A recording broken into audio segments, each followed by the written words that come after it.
Culprit, culprit, culprit.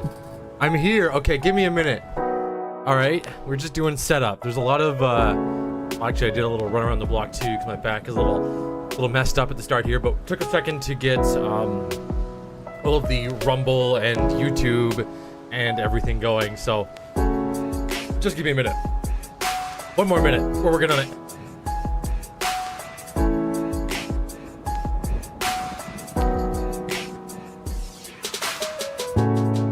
Also, hopefully you can see this is a slow work in progress, but let's pull the music down 1 sec.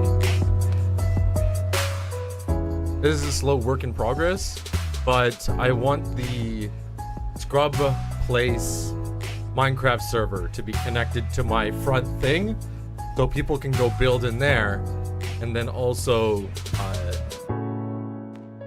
have, I don't know, whatever this is. Right now, it's a little, it needs to be upgraded. It needs to be fixed. But it's okay right now.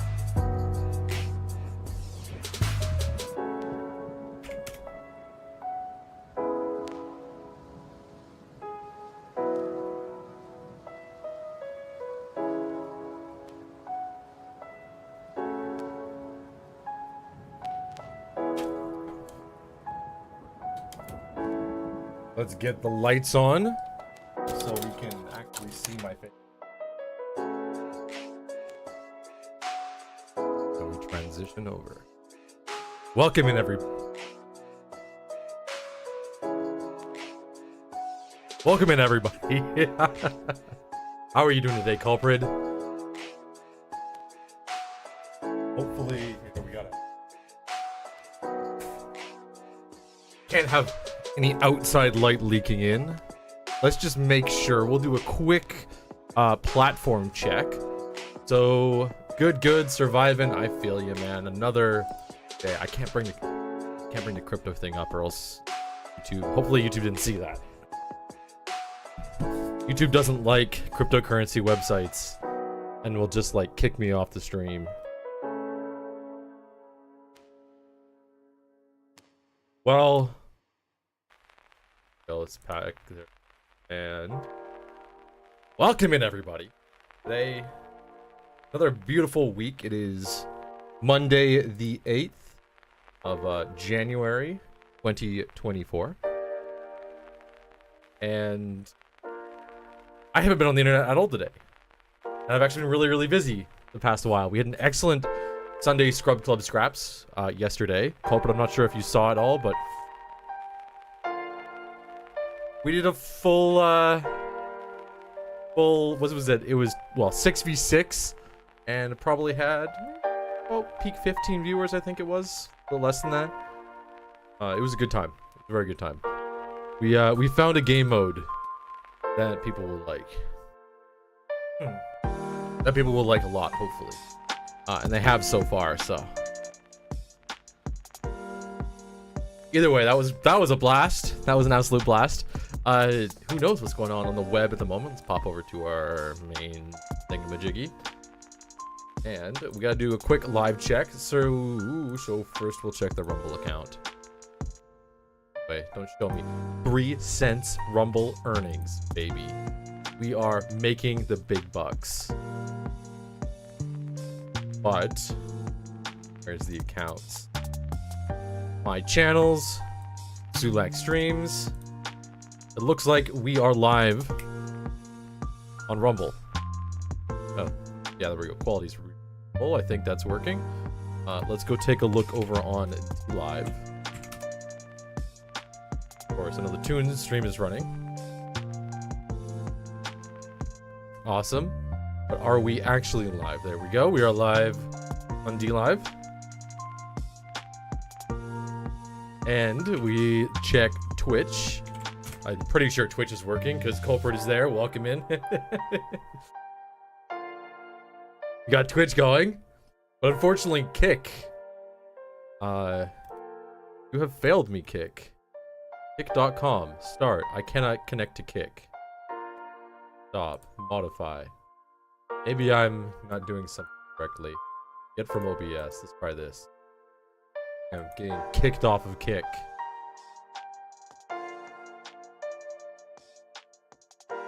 Reconnect. Nope, too bad. Kick is not. We're not streaming on Kick today. Not want that to happen. All right, so let's take a quick peek into the actual news. We'll head over to Google News as usual. Even though it does its thing. I was thinking about using a VPN for this. Unfortunately, the VPN plugin, I don't know why, I think is not working. Connect to doesn't let me connect to whatever. And I'm not going to be streaming on a VPN either because the techies know. It would be a bit of a disaster. Right. Oh my. Go back in a ponytail or something. Anyways, bottleneck hell. Hey. Bottlenecks upon bottlenecks upon bottleneck, right? Alright, exactly. Yeah. It just becomes like, just how try to like sleep back. Whatever. I don't know what to do. It's just always. Anyways. Maybe I should just wear a toque. How does that sound?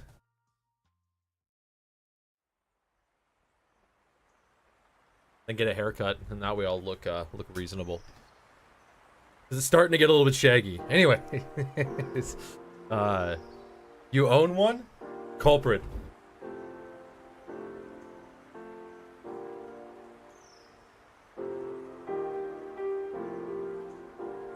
I have so many.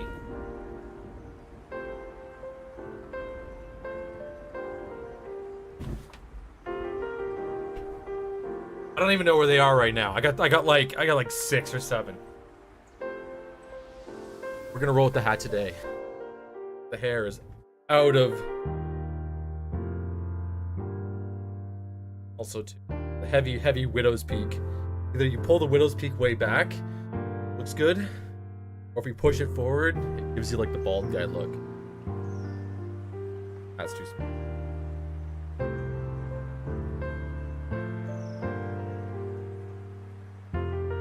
I know combing it. Watch this. It's not gonna look good either.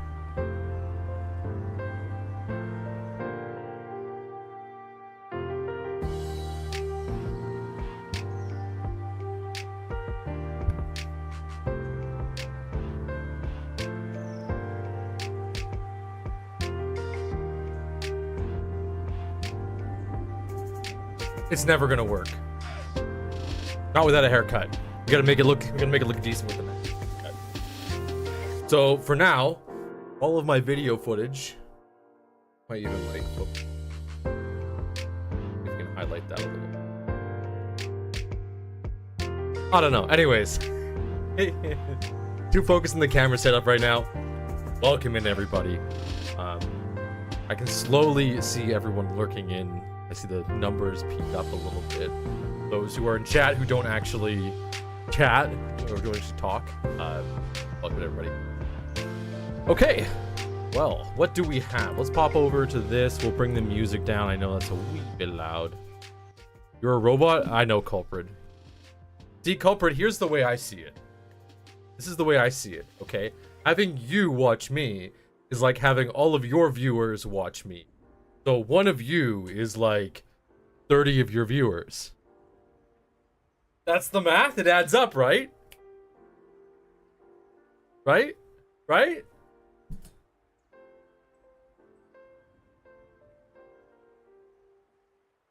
No, dude, I appreciate you here more than anything else. Like, even from the start, it's not to pressure you to come join my streams or anything like that, but again, the fact that you're here as usual almost every single day shows that I'm doing something right. Shows that I'm, you know, providing enough value that hopefully worth your time watching. Which is worth other people's time watching too. All right. We'll take a quick peek at the world news.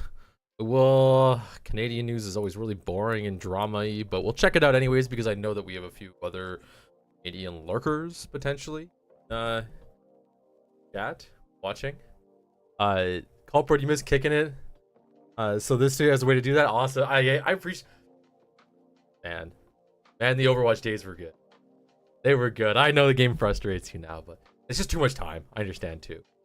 As we get older, it's like harder to manage that specific time, and you get allotted out. Especially too, since now, like when we met, dude, you didn't have the whole streaming career thing going, right? I'll call it a career. I'll gladly call it a career. You didn't have any of that going, and now you do. So like, fuck yeah. Yeah.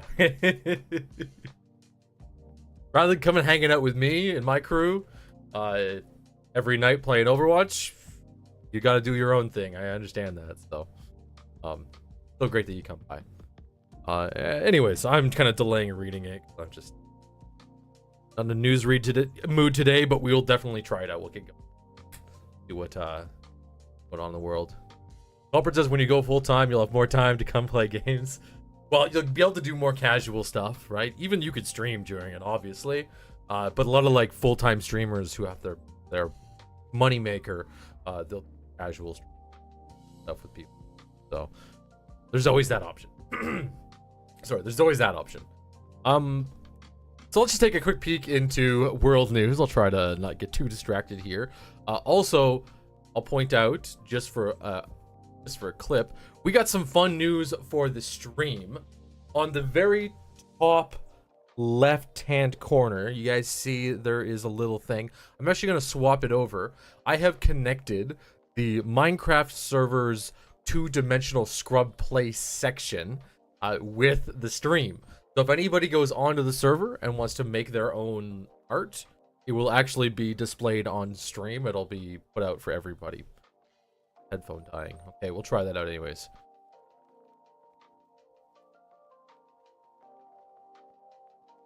Guess we're going one headphone for now.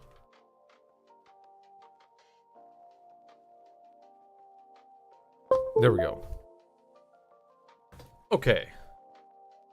So we have a lot more, of course. Israel, Palestine news. Hezbollah says Israel kills top commander amid fears of Gaza war escalation. Well, they are at war. The key thing, but we'll take a quick peek into it and see if there's anything major going on. Just more threats. More footage. Yeah, nothing too amazing. 12% phones would not be able to see all that. And 15-inch monitors too. That's fine. That is supposed to be a visual impression. Sorry, I meant to show you this.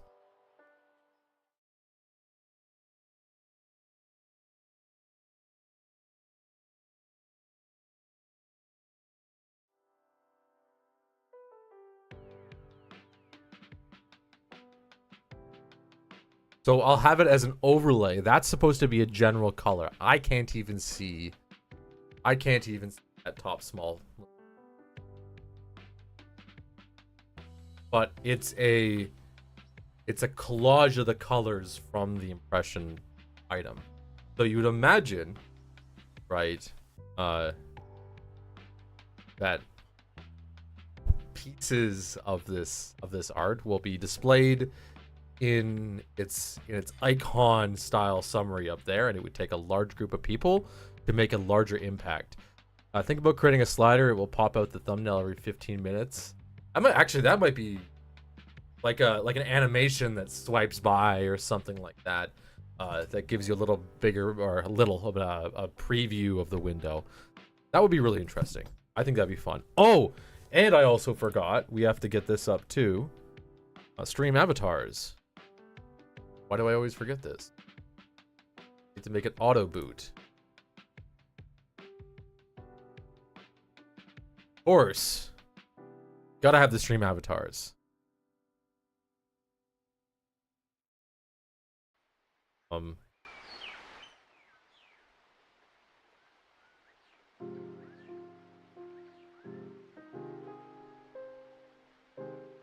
There we go. Beautiful. We got our little dudes running around.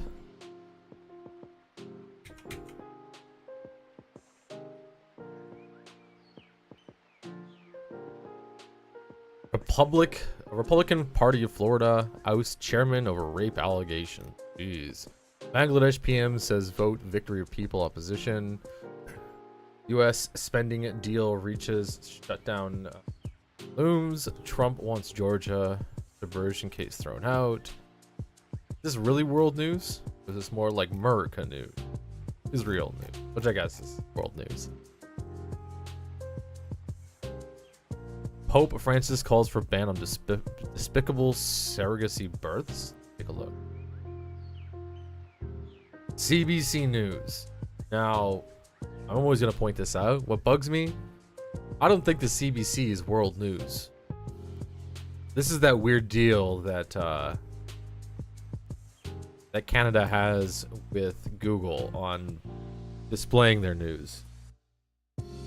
So, we'll give it a read anyways. Every time I see that stuff, it just bugs me. Like, I know there's an article out there probably from a much larger or more credible or whatever news media. They're kinda... Okay. Pope Francis calls for ban on despicable surrogacy births. Pope touched on several subjects. An annual address on threats to life and peace. Pope Francis called Monday for a universal ban on the despicable practice of surrogate motherhood, as he included the commercialization of pregnancy in an annual speech listing threats to global peace and human dignity. In a foreign policy address to ambassadors accredited to the Holy See, Francis lamented that 2024 had dawned at a time in history in which peace is increasingly threatened, weakened, and in some part lost. Citing Russia's war in Ukraine, Israel-Hamas war, migration, climate crisis, and the immoral production of nuclear and conventional weapons, Francis delivered the lengthy laundry list of the ills afflicting humanity and the increasing violation of the international humanitarian law that allows them. Francis also listed smaller scale issues that he said were threats to peace and human dignity, including surrogacy. Francis said the life of the unborn child should be protected and not suppressed or turned into an object of trafficking. I consider despicable practice of so-called surrogate motherhood, which represents a grave violation of dignity of the woman and the child based on the exploitation of situations the mother's material needs instead. Saying a child is a gift, never the basis of commercial saying a child is a gift and never the basis of commercial contract. He called for a global ban on surrogacy to prohibit the practice universally. Francis has previously noted the Catholic Church's opposition to what he called uterus for rent, and some European countries prohibited it. At the same time, the Vatican's doctrine office has made clear that homosexual parents who resort to surrogacy can have their children baptized. So there is some conflict on this. Like, while commercial surrogacy contracts are common in North America, including protections for mothers with guarantees of independent legal representation and medical coverage, they are banned in parts of Europe, including Spain and Italy. In Canada, it is illegal to pay, offer to pay, or advertise to pay a person to be a surrogate.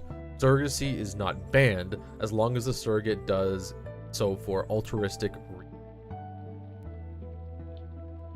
We know it's being abused. Russia's war in Ukraine and the threat to babies born in surrogate Ukraine mothers exposed the country's thriving industry. Ukraine is one of the few countries that allows surrogacy for foreigners. Critics say surrogacy targets women who are poor and from vulnerable communities. War's top mind for Pontiff. In his geopolitical roundup, Francis singled out Russia by name in noting that large-scale war waged by the Russian Federation against Ukraine has ground on. It marked an unusual break with Francis's usual tendency. Marked an unusual break with Francis's usual tendency to spare Moscow direct public blame for the invasion, expressing solidarity with the Ukrainian people. Francis was more balanced in his lament of Israel's ongoing war in Gaza. condemning Hamas's October 7th assault on southern Israel and every instance of terrorism and extremism. At the same time, he said the attack provoked a strong Israeli military response that left thousands dead and created a humanitarian crisis in Gaza. He called for an immediate ceasefire, including Lebanon, the liberation of hostages held in Gaza, and reiterated the Holy See's position, seeking a two-state solution for Israel and the Palestinians and internationally guaranteed special status for Jerusalem. In other comments, the Pope lamented a crisis in Africa without naming names, blasted military coups, and elections in several African countries marked by corruption, intimidation, and violence. Called for a respectful diplomatic dialogue with the Nicaraguan government to resolve what he called protracted crisis. The government's crackdown on the Catholic Church has resulted in the detention of priests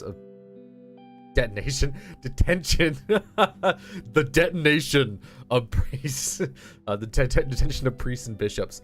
The government has accused the church of aiding popular protests against his administration that he considers an attempted coup. He called for the resumption as early as possible of Iranian nuclear talks to ensure a safer future for us all.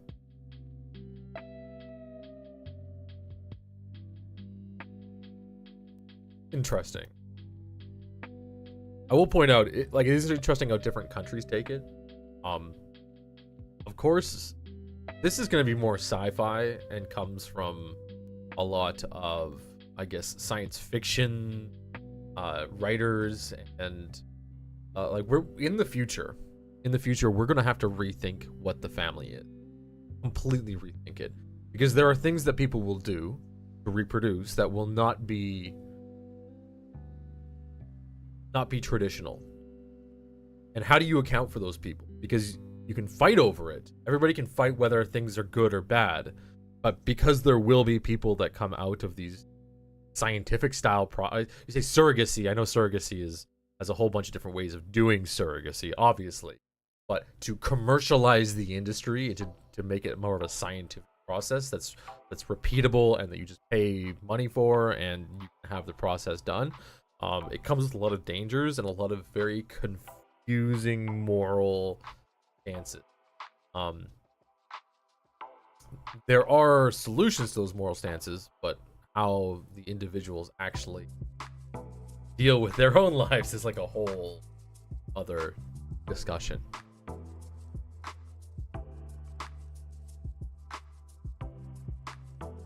Snow hinders rescue and aid to isolated communities after this Japanese earthquake.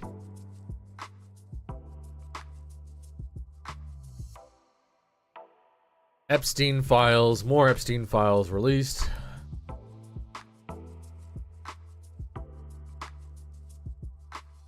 China caught spies. Nothing that stands out to me. Pop over to technology. We have Apple Vision's Pro headset launches next month. Company seeks to expand. Are you getting that Apple headset, culprit? I know you guys have a VR headset. How often do you still use the VR headset? That's the big question.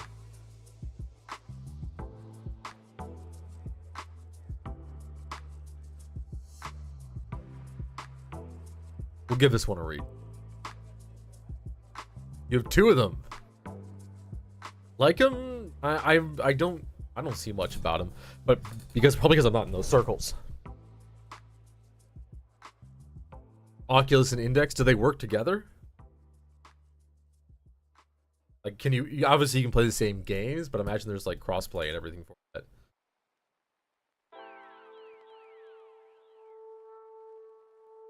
Anyways.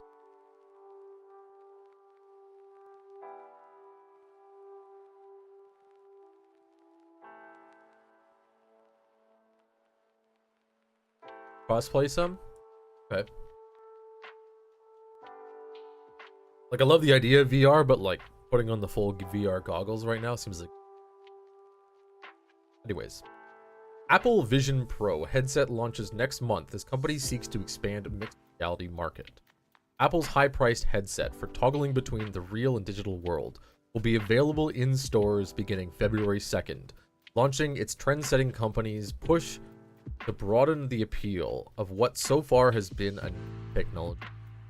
Apple unveiled the sleek $3,500 goggles at a software conference it held at its Cupertino, California headquarters.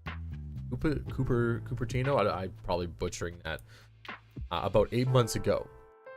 An event that was designed to encourage developers to make apps tailored for the device that project users into three-dimensional simulations of reality. Apple's announcement sides with a major consumer electronics show in Las Vegas, where the company has long been conspicuously absent. Apple says the goggles operating system will be compatible with more than 1 million apps designed for the iPhone and iPad. Pre-orders begin January 19th, but buyers will have to go to a store to be properly fitted for their goggles, which are controlled with the eyes and a few simple human gestures. You actually have to go to the store to get them fitted. That's really interesting. 1 million apps, they're probably just going to be loading in apps from Apple's store and just doing it as a 2D platform over top of their 3D environment. There's probably not going to have full support for every single one of those apps.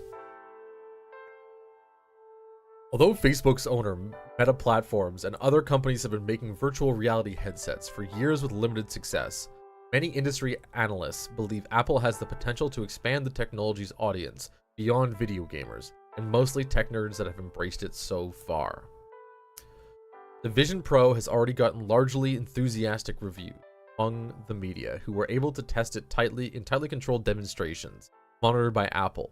But the device's price tag probably means relatively few unit sales during its first year on the market. Even so, Apple's first new product since its smartwatch debut a year ago could set the stage for introduction of more affordable versions for a broader audience. Right now, the Vision Pro will cost 7 times more than Meta's latest virtual reality headset, the Quest 3. In a sign that Apple is expecting the Vision Pro to pave the way to a bigger market, the company included the ability to take 3D videos that can be viewed through the goggles on its latest premium iPhones, to the 15 Pro and 15 Pro Max. These videos are so realistic that people and other images in them appear to be right in front of the viewer watching them. Apple is looking for ways to juice its sales after suffering a slight decline in revenue during last fiscal year ending in September. Apple still raked in $383 billion in sales, with the iPhone accounting for more than half that amount. We will have to see what comes of this. I do believe too, and one of the big points with Apple products is the vast majority of Apple products are purchased on a plan. I could be wrong. I totally could be wrong. But last time I was looking up this, at least a significant portion, and everybody knows that, of Apple products are purchased on some form of plan. So I don't think Apple cares whether or not this VR headset is going to be really expensive or like more than the average person would purchase in terms of whatever market they have. I'd imagine someone would buy it and have like a 5-year plan maybe on it, or at least have a consumer version that you would buy with whatever Apple service you're getting. Buy it on your Apple credit card kind of thing. We'll see from there. Because one of the big things with Apple was not necessarily the products themselves, but how they sold the products, especially when it comes to the iPhone. Most iPhones are sold on plans, not necessarily on credit, but the fact that they were able to like sell them to service providers and then have people buy them over long periods of time meant people would buy higher priced items than they normally would. Culprit said they are just hoping to get into the Apple elitists to buy. That's exactly it. There are a lot of people, like what it does is it increases the amount of potential people that can buy the product, as long as you have a good financing plan. People can outright, Culprit, you're right. If they are fitted to one user, it means a family of 5 would need their own.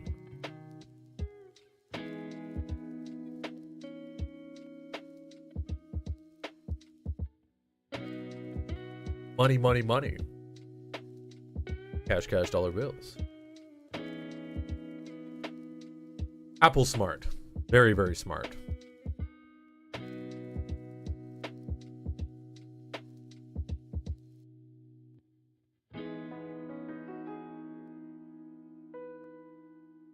They're not charging.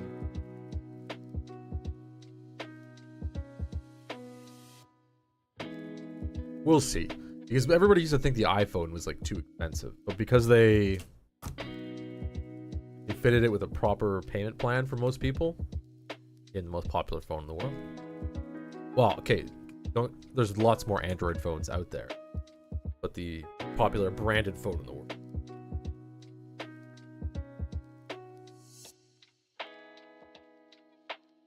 Samsung Electronics 24 new LED.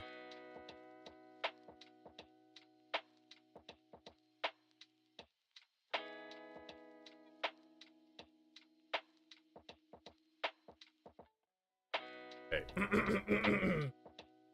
And look, Samsung Newsroom Canada getting forced to sucks.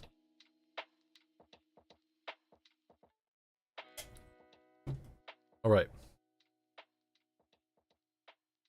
Samsung Oh my god, let's try that one more time. Samsung Electronics launches 2024 Neo QLED Micro LED, OLED, and lifestyle displays to spark the AI screen era and new ways of life. Neo QLED 8K elevates picture and sound quality of branding thing. Samsung Electronics Canada today announced its latest QLED, Micro LED, and OLED and lifestyle display lineups ahead of CES 2024. The announcement also served to kick off the Samsung AI screen era through the introduction of new AI processor. In addition to bringing improved picture and sound quality, the new lineups provide consumers with AI-powered features secured by Samsung Knox, focusing on inspiring and empowering individual lifestyles. Welcome in, Ben. How are you doing today? Now that we're living in a now that we are living through the hyper-connected era, it is no longer just about delivering quality visual experiences. Displays should enhance our lives both on and off screen, said S.W. Young, president and head of visual display business at Samsung Electronics. Samsung's AI screen, powered by on-screen AI technology, are designed to be the centerpieces of users' homes, connecting all compatible devices to offer users a more flexible and diverse lifestyle. Samsung's newest Neo QLED 8K and 4K TVs offer the full package, including lifelike picture and quality, premium audio technology, and a rich array of apps and services. At its core, the 2024 Neo QLED 8K is Samsung's latest and most innovative TV processor yet, NQ8 AI Gen 3, which has a neural processing unit, an NPU, that is twice as fast as that of its predecessor. The amount of neural networks has also increased to eightfold, from 64 to 512, allowing images on screen to be displayed in crisp detail. Thanks to this advanced processor, the 2024 lineup is equipped with incredible performance upgrades. I'm noticing, and I've read this quite a bit in display technology, part of what makes the increase of quality of screens recently is not just the display technology, right? We know the basics of how to build probably the highest quality displays that you need to. Obviously not the most power efficient yet, but we can build insanely high quality displays. The issue is the processing. The issue is the bad data coming in. When you record a video, like something like this, there's a lot of compression. So if I was to redisplay this video on an 8K screen, it wouldn't look that good. But with a good AI system, they can actually change the colors. They can fade out certain areas. They can, a lot of the times, they can get rid of a lot of the basic compression artifacts that happen when you're dealing with a low quality video or low quality video feed. So that's where most of the innovations will happen.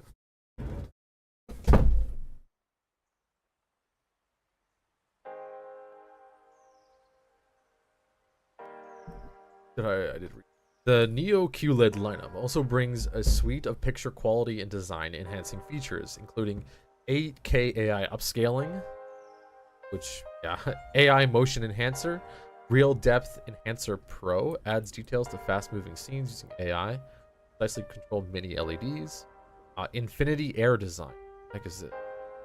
Complements Neo's Neo 8K. Oh, sorry. Complements Neo QLED 8K picture quality with a screen only 12.9 millimeters in depth, allowing for an immersive viewing experience that focuses on high resolution, outstanding sound quality. It also offers a mirror effect in the TV, in which the TV appears to hover in its. Okay. All about the TV. We're not going to read this whole article here, but just to take a peek and see some of the things that stand out to me. I just saw where.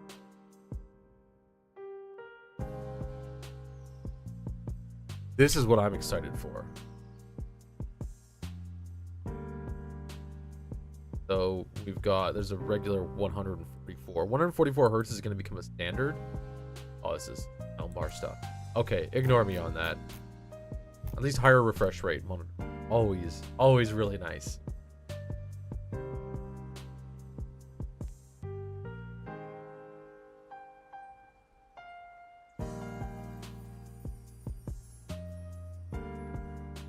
Let's do this.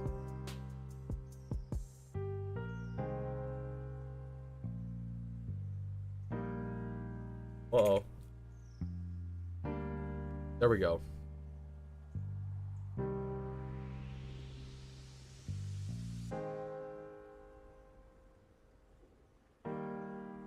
This BC baby is alive thanks to historic surgery. It's technology. And yeah, it's the Canadian bias news. Not bias news. What's the better way of putting it? Being forced Canadian news. When I'm going into my technology section, it should be world technology, but we'll give this article a little read anyways. I think too, Ben, during the battle royale, I think you like exclamation mark jump and attack people. And you can do like exclamation mark left and right.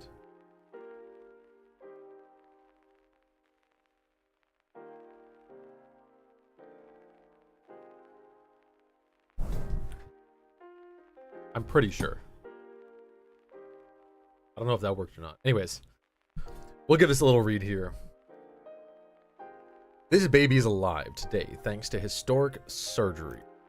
Baby Jonathan has a tiny pacemaker, a rare procedure first done in Canada at BC Children's Hospital. It's one of several breakthroughs saving infants' lives in. Beneath the smiling lion's face, the hood of his orange and yellow sleeper, 3-month-old Jonathan Logan. His bundle is a bundle of cuteness. His eyes alert, his cheeks chubby, his complexion rosy. Every part of him perfect except for his heart, which refuses to beat fast enough to keep his growing body alive. Little more than a year ago, there would have been few medical operations to save his life. I was definitely terrified, Jonathan's mother, Caitlin Logan, said. We kept asking the question, what are his chances of survival? Just before Jonathan was born in September, through BC Children's, just before Jonathan was born in September, though BC Children became the first Canadian hospital to place a small pacemaker inside a newborn. The device, which was recently modified for infants, is so new that it required a special exemption from Health Canada because it hasn't been approved for youth babies. In November, Jonathan became the second baby to receive the historic making surgery. The pacemaker was definitely the turning point for him. I don't believe he would be here today if it wasn't for that, Logan said. It's definitely scary to be the only second. This article is a little bit difficult to like how it's late. It's definitely scary to be only the second baby in Canada to receive this, but the surgeons and the cardiologists and everyone were very confident that this was going to be his saving grace. Dr. Shubhayan Sintani, head of pediatric cardiology, and the heart rhythm. I gotta read this a lot slower. Holy moly. Head of pediatric cardiology and the heart rhythm service at the hospital, that people typically think of pacemakers as being used in older adults. Stabilize their hearts, electrical systems. They are occasionally put in older children, but were too large to help babies with low heart rates, who are often born very premature and very small. That changed about a year ago, when a group of doctors at several American children's hospitals modified a small pacemaker originally designed to go directly into the heart chamber of an adult's heart. They added wires that connected the pacemaker to a baby's heart, placed the device in the infant's abdomen, Sanatani said. Sanatani? Oh my gosh, I'm killing it. More than 20 newborns in North America are now believed to have these devices keeping their hearts beating, including the first in Canada whose surgery was done by a team at BC Children's. The prognosis for these babies, Sanatani added, were dire before this adaptation. The development of this technology has the ability to change what we can offer families when we counsel them, really impact the outcome of newborns who are born with the heart disease. Dead. Jonathan and the other BC baby who has the pacemaker are doing great and thriving. So all of us are delighted. That's probably it right there. That seems a little big. That seems like a regular pacemaker. That's the article. I think we'll read another little section here.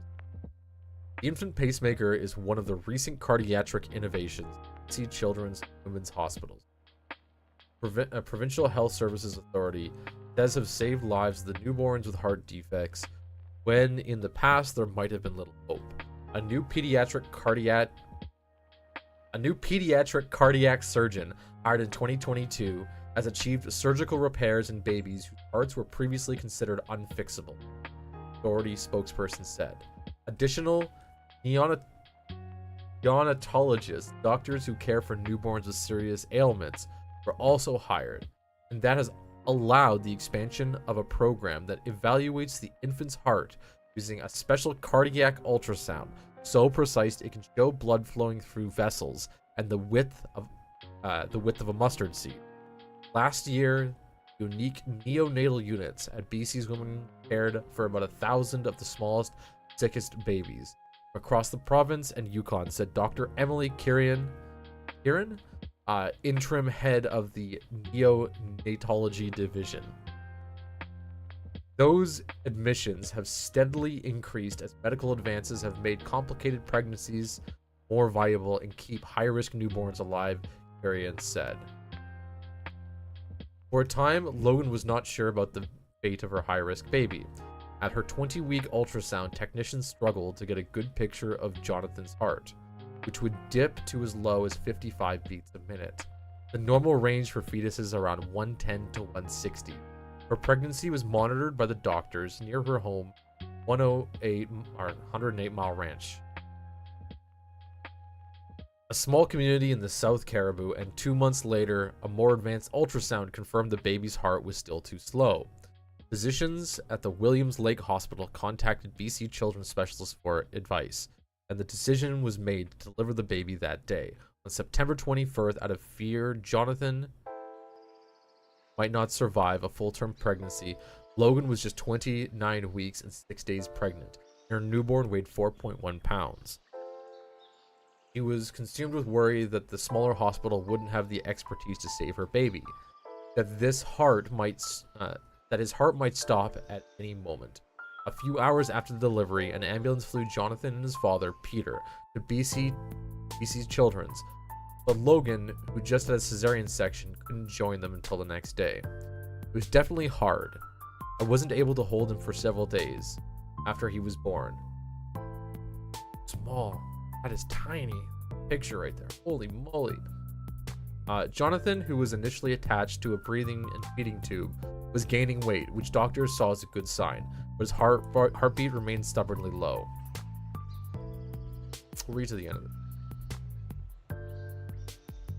In the past, one of the few options for babies like Jonathan would have been able to place a temporary pacemaker outside his body with wires inserted through his chest to connect with his heart. But Sanatani viewed that option as pessimistically because infants with open portals are susceptible to bad infections. So last year, after reading about the modified pacemaker in the US, he reached out to American doctors who learned more about the device, received a special exemption from Healthcare Canada to use it on an infant with a low heartbeat.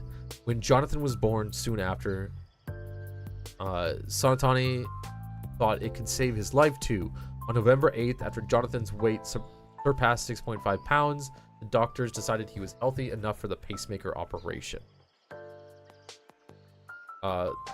Logan, though, was worried about how her son seemed pale and tired, would fare during surgery, and recalls a kind nurse supporting her. Like, that would be hard. Is that... That's a different child. I think that's a different child here. Look at the size of Joe. On the first week after surgery, the wires in the tiny pacemaker had been readjusted in a follow-up operation to improve Jonathan's heartbeat. Logan said within days, after the second procedure, 2-month-old Jonathan no longer needed help breathing, gulped down a giant bottle of formula, and ripped out his feeding tube. Suddenly, he was wanting more and more food. Logan laughed. Hasn't looked back. Logan said he's doing amazing. Jonathan will be monitored regularly by doctors to ensure... I should have done that in the microphone. Sorry, guys. To ensure his surgical wounds heal and the pacemaker functions properly. Those checkups will gradually be reduced. Most of my pacemaker kids I see once or twice a year, and in between that, they're running around. They're active kids. They're doing a lot of normal kid stuff. Very cute. Very heartwarming.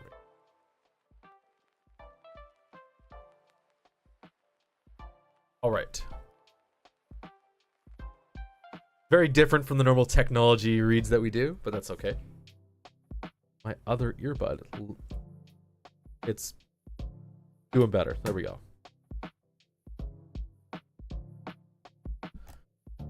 Okay, world's first wireless transparent OLED. Xbox fans turned Hi-Fi Rush.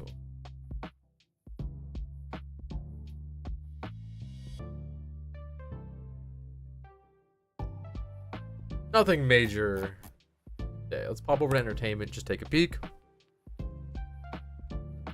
Any famous dead people? Any big movie releases?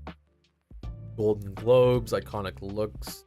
Oh, Golden Globes. I guess Golden Globes are recent. Taylor Swift drama. Jonathan Majors assault verdict. Or Golden Globes. Golden Globes. Golden Globes is the big thing right now.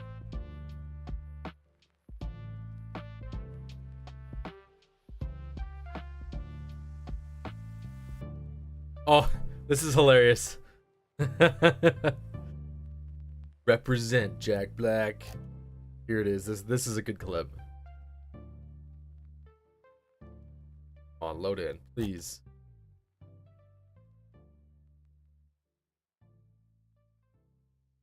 Come on.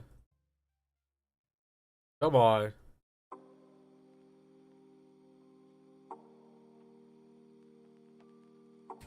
Jack Black, Vancouver. Where is it? Here it is. So, it's like Jack Black shouted out my hometown. I gotta show off this clip. It's hilarious. Yes, of course. In Vancouver, you ever been to Vancouver? Oh, wait. Why is that really quiet? I like Canada. Yes, of course. In Vancouver, you ever been to Vancouver? Of course, buddy. You ever hike up that mountain there, the grouse grind? Oh, you've done the grouse grind? The grouse grind? That's it. Jack, well, have fun tonight. Thank you.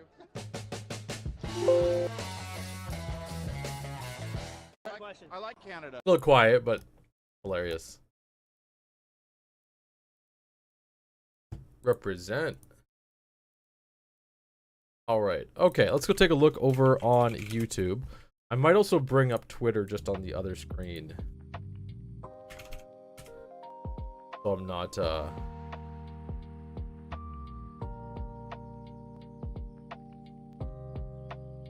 not bringing up anything crazy.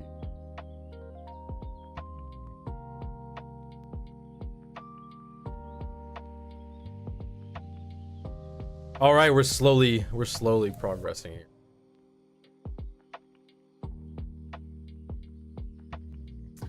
All of these protests are absolutely crazy to me. Not to be, not to push anything too much, but to me it seems like if you block a highway with a whole bunch of people, that's kidnapping, isn't that? This is. I keep seeing this all over the place. If I scroll down, there's more of these like people that think it's okay to block roads. Now, not to be too pedantic or anything, but I feel like being pedantic is almost necessary. If we look up kidnapping definition, the actions of abducting someone and holding them hostage captive. Okay, what's considered kidnapping? Taking a person and physically holding them in some location against their will. Is often for ransom, but physically holding them in a location against their will.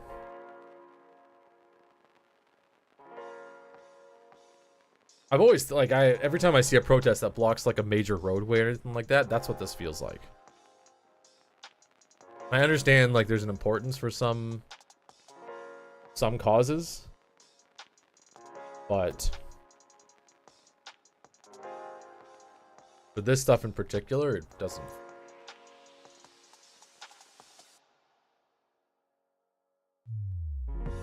How Overwatch here's a wrecked you. Okay, well, I don't care about that. Let's not read that. Unless this is just shit posting. Jeez, okay. Why are we? I should have looked a little further.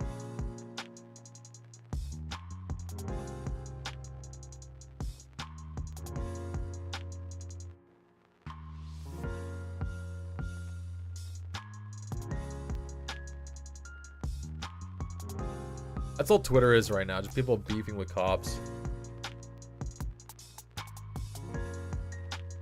Oh. Okay, I know some people who don't watch I don't play Overwatch or anything. This is hilarious. One of the new characters is just totally overpowered. Oh, it's gonna be a blurry clip.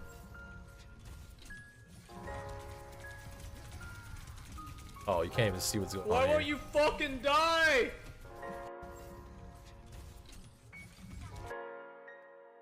Vancouver police scam prevention for seniors.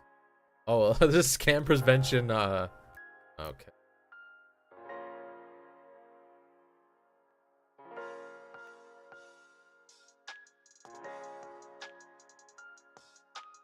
Yep, over the past like 2 weeks, Twitter is just like absolutely.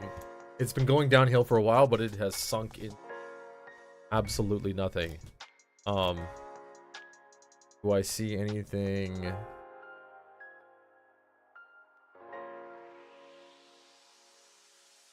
All right, let's watch some YouTube video. Take a look and see what's going on the internet today. I'm just going down.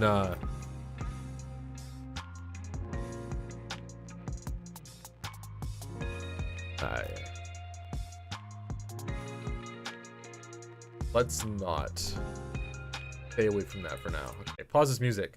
All right, so we'll swap ourselves over to my actual Sulack channel.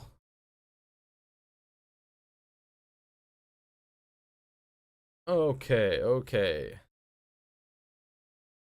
The most hilarious Doom speed run. What else can we take? Montequila. What did he do? Let's take a look. He streamed for about an hour.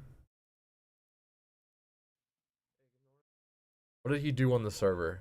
I just got the achievement shotgun. Hey. Or did he stop streaming right after I got him the freaking thing? Did. So 6 times. Is it a bit better? Not really. We need the positivity. Fuck, Alright, I need mate. a mine. I need to mine and get wood. Okay. Bruh. Just kill the stream. It will be a quick Oh, mine. no one on session. here. It won't take too long. I only need 6 rock. You're not streaming anymore, or it was just the YouTube? Darmonte. Okay, he was just doing a short stream, I guess. I see, I see.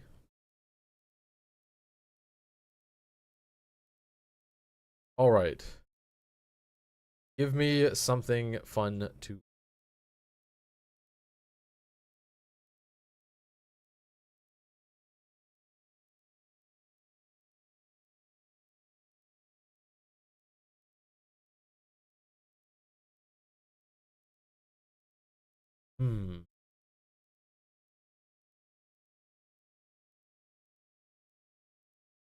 Storer.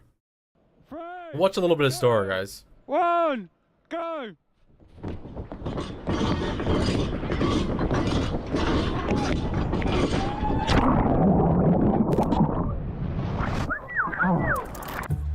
These guys are great.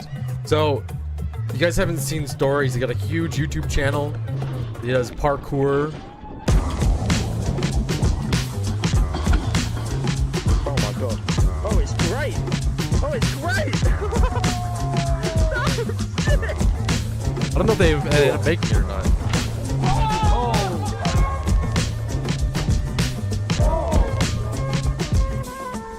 Oh no! Oh no! No!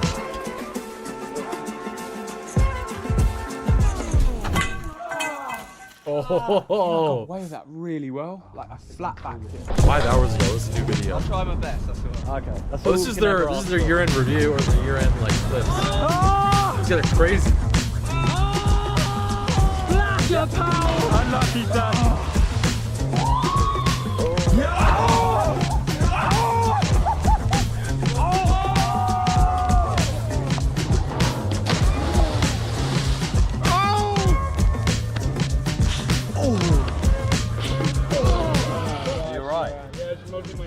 Oh my god, that was going to happen to anyone who went first.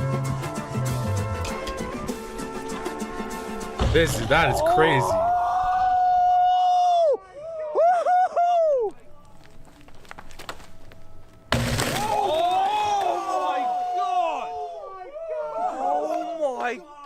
Oh Mate, that was an my earthquake. god. What happened? The whole beam like shook and like fell to pieces. Mate, that was so insane. Did you feel it? Like the whole beam like shattered, like all the rust fell off. Definitely felt it through my heels. Yeah, it wasn't as heavy as I thought, just because I could just go out of it. Yeah. Oh my god. What the f? These guys, they always make me, whenever I see like crazy spots now, there's a lot of stuff too, just off the coast here, around BC. A lot of these larger like industrial areas and larger buildings, they're just sitting out there sometimes, and I think like I know my weight too. I'm like, God, I could go out there and have some fun, mess around, but I want to like get myself killed.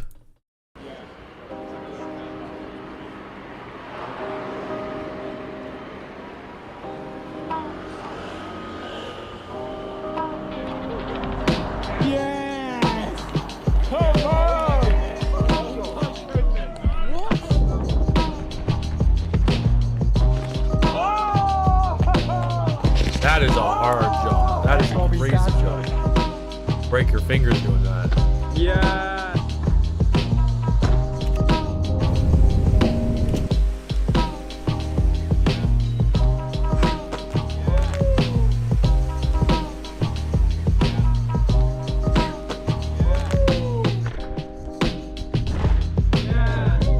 I haven't seen this video.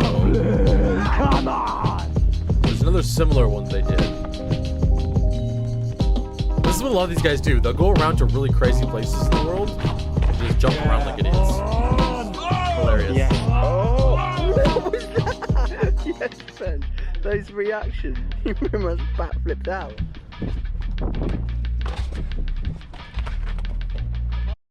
We won't watch the whole thing. We'll flip through a little bit and see what key areas they have. Oh, there's like Come on, a hook Toby. jump.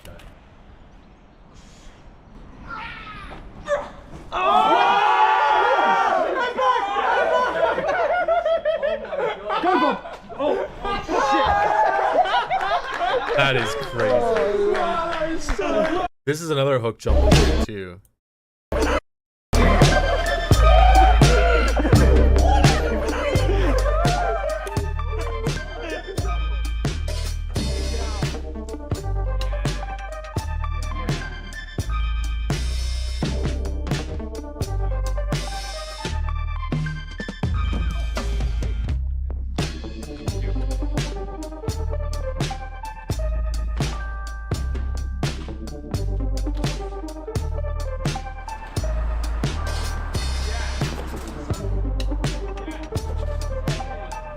Gonna go off there, underneath. This was a really good video. Here, I'll go forward to it. Guys doing it. But where is the other guys doing it? Oh, this was a crazy clip here. Where?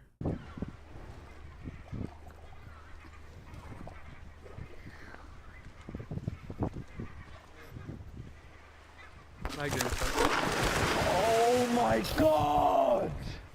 Oh, Oh my god! that scratched up his arm and everything too.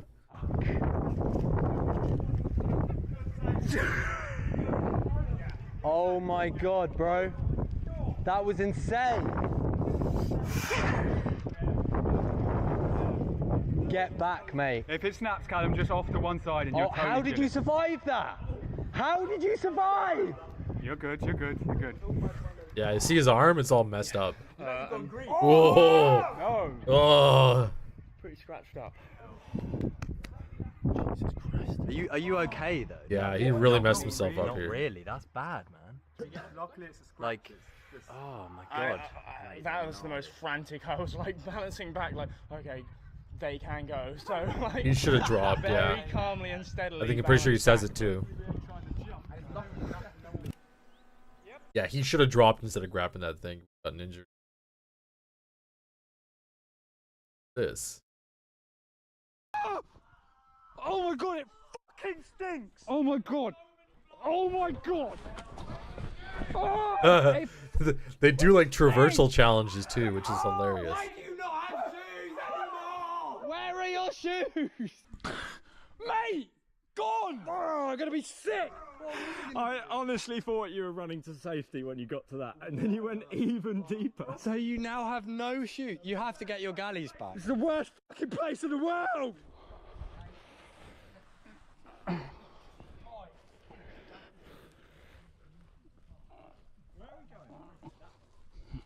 Oh, that's so gross. Oh my god. Oh my, like, I'm getting fucking out of here. This is my first time taking part in the dam launch game. Got me rock. what else do they have?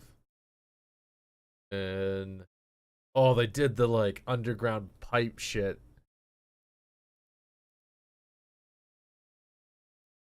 Oh. Yeah. Good internet? Oh. Oh my god! Pull up the rope! Pull it up! We don't want it! Oh, it's gone, boys. It's gone. Leave us. They do a bunch of these escape challenges too, where they'll put themselves in a really crazy spot that's almost like impossible to get out of, and they'll work together to get out of it. These guys are really, really cool. Or if you haven't checked them out, guys, on YouTube, they're pretty funny.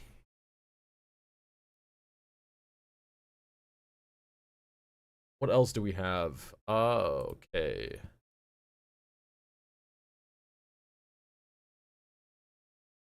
Are there any like big internet news? Go over to ChatGPT. Let's ask GPT. Any big internet news today? Probably just gonna Google big internet news. Big internet news. Every once in a while there's something big going on. This was hilarious. I do have Picking and choosing. we're gonna take a quick peek through this. It's 3 hours and 18 minutes, but I'm pretty funny. So this was a basically it was a Destiny versus Alex Jones debate. I think I'll just show matters, a few and clips. that's of what it. we're really getting at when we talk about I insurrection. think I could pick You need anywhere to where stay Jones focused and listen to each other. It's really important. Staying focused makes it really hard for them to win their case. It is really hard. Win their case when they have to stay focused. It's very hard, but with any of their views of reality. It is possible. Well, I'm gonna go take a piss, and I'll let you tell people fairy tales. But what's happening is Darren is going to continue what you were saying about finishing up your thought, and then we're going to Glenn Greenwald. Yeah, well, the thought was just about this Hutchinson, and she said a lot. These guys are boring. Okay, so it's just really all about entire thing. I've been listening to it. Listen, Fox News, because he didn't believe the election fraud claims. just that these he two was guys being going at forced each to other the push entire on time. TV because of Trump. Why would you trust Tucker Carlson of all people? Tucker early on thought it was wrong. Now he says he was wrong about that. Now he says he thinks the election. Oh, crazy! So when let me answer your question goes about away, the discovery. when his lawsuit goes away, the answers change. You are so whether you're unhinged. right or I'm wrong, sorry. Okay, anyways, we could watch the whole thing. Maybe sometime we'll do like a Destiny watch the thing too, and lurk in some of those viewers, like the community. But hilarious debate. I'm gonna have to go through time.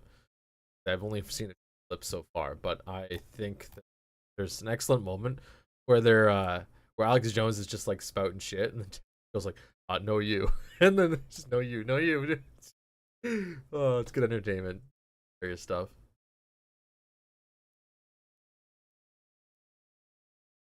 Oh, these guys watch hours and hours and hours. They'll watch the whole video on live stream.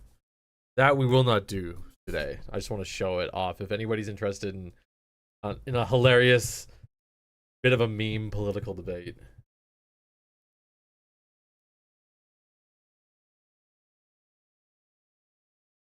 Take a look. It literally starts big. Today's significant CES 2024. Various new tech products and innovations.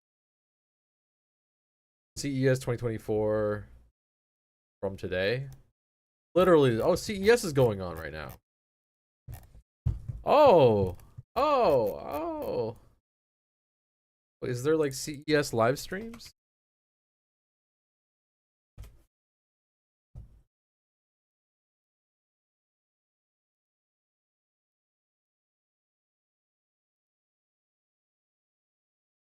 AI generated. That feels like it's an AI generated video image. God, this all feels AI generated. Did they AI generate everything? Oh. I don't trust the internet anymore.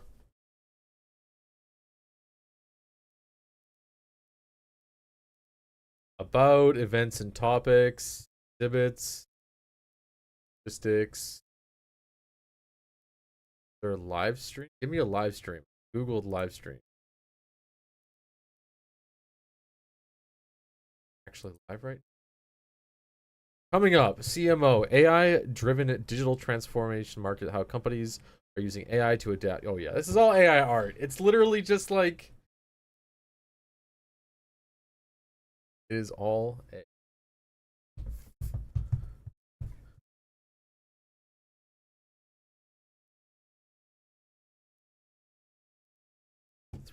$340. So in like 8 minutes, want to watch this? We can probably watch this.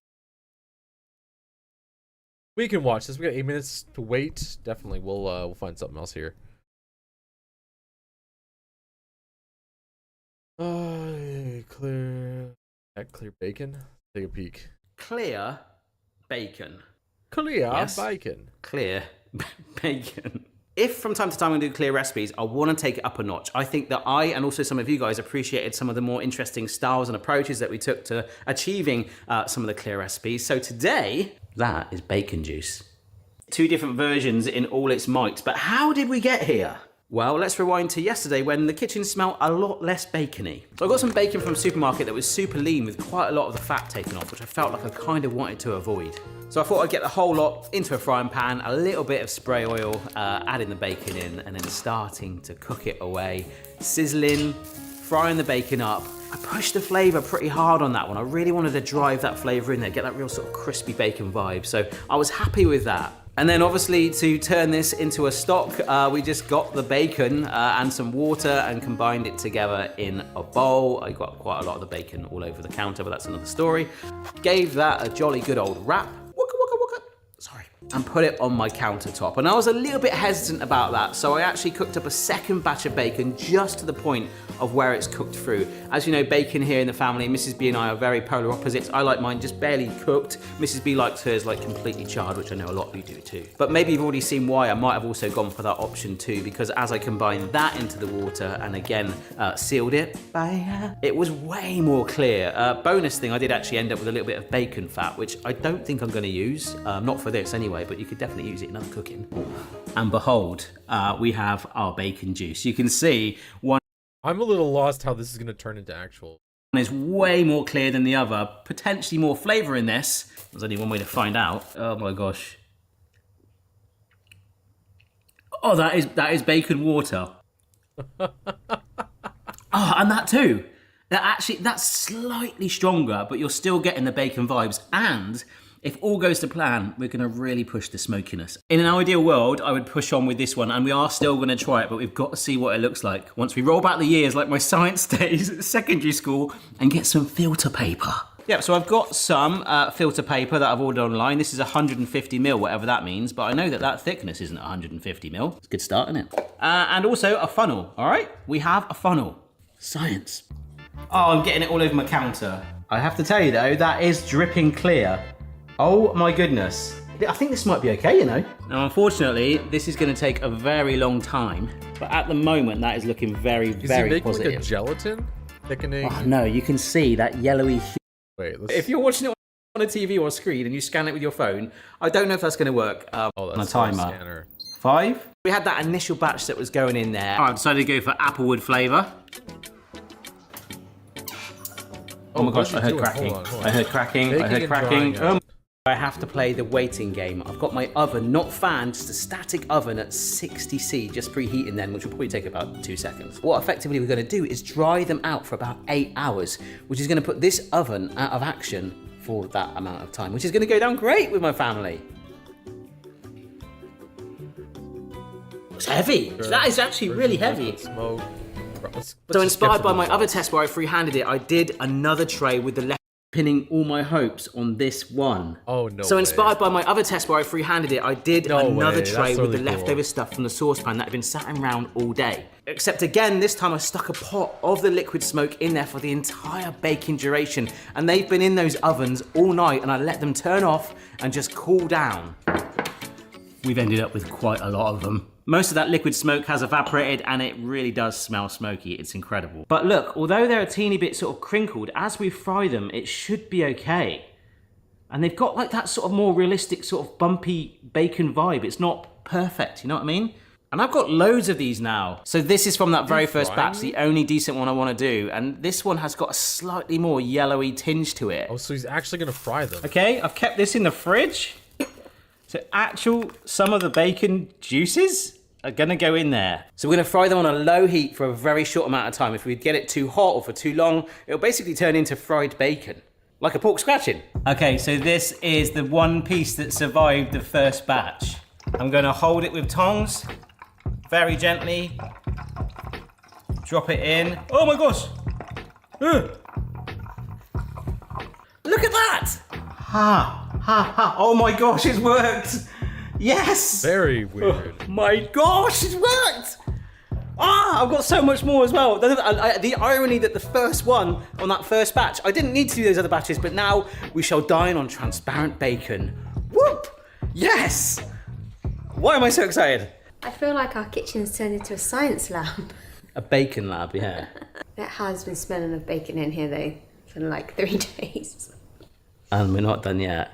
Well, what do you mean? We're gonna smoke. Smoke? It's gonna smell even more. Yep. Applewood flavoured chips.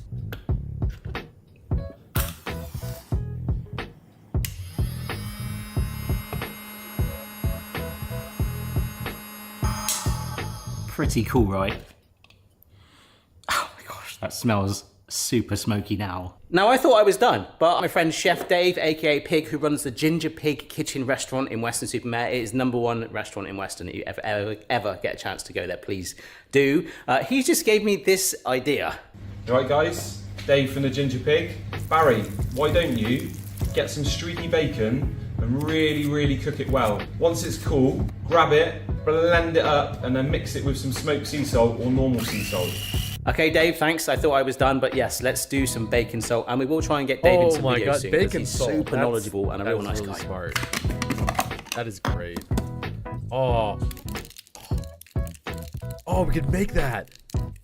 Oh my god, you can make bacon salt? Now, I could have ground that bacon down more into like a proper powder, but I kind of like that it's giving it a little bit of character. Right.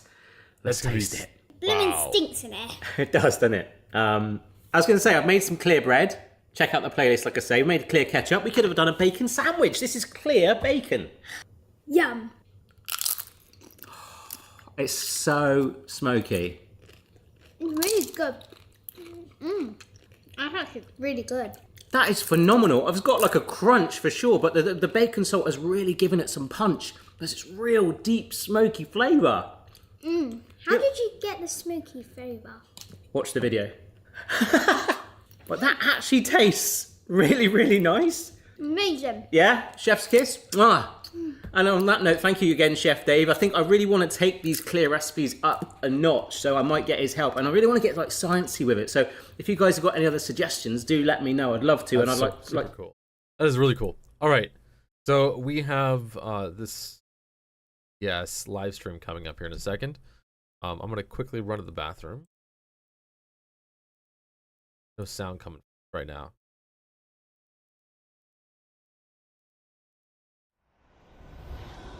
There we are. Okay. Get your caffeine that I told you to pick up 15 minutes ago. I see a couple in the front row. Hey. Excellent. How's everyone doing this afternoon? Oh, come on. You got to do better than the last group. How's everybody doing this afternoon? Whoa. Amazing. Well, welcome back to C Space and the Mariposa stage. We are thrilled to have you here on almost opening day, that's tomorrow, of our official CES 2024. I am so excited to introduce this next panel, but first I want to tell you that I am Melissa Harrison. I'm the head of marketing and communications for the Consumer Technology Association, which owns and produces CES. We are so excited to be back in Las Vegas and thrilled that it is CES 2024. The next panel is going to be a really good conversation. I know that everybody is thinking about this topic, which is 2 letters. I feel like it's like AI. Does that sound familiar to anyone? Oh, there's 2 things running at the We are going exact to same talk about time. how companies are using C-Space AI and the to Research adapt their Summit social Great media Mind. marketing Back to the strategies. smart car. And I can tell you We'll watch the that AI the one. moderator of today's conversation, Laura Hunt, the Chief Communications Officer of More, knows a lot about this because we've been working with them on our own strategy. I'm so thrilled to welcome Laura and the rest of the panel to the stage.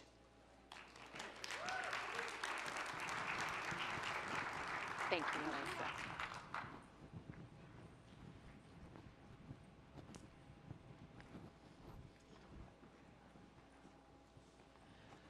Okay, let me put my glasses on so I can actually see. Thank you all for coming to our session. We really appreciate it. In 2023, we witnessed the dawn of a true AI revolution.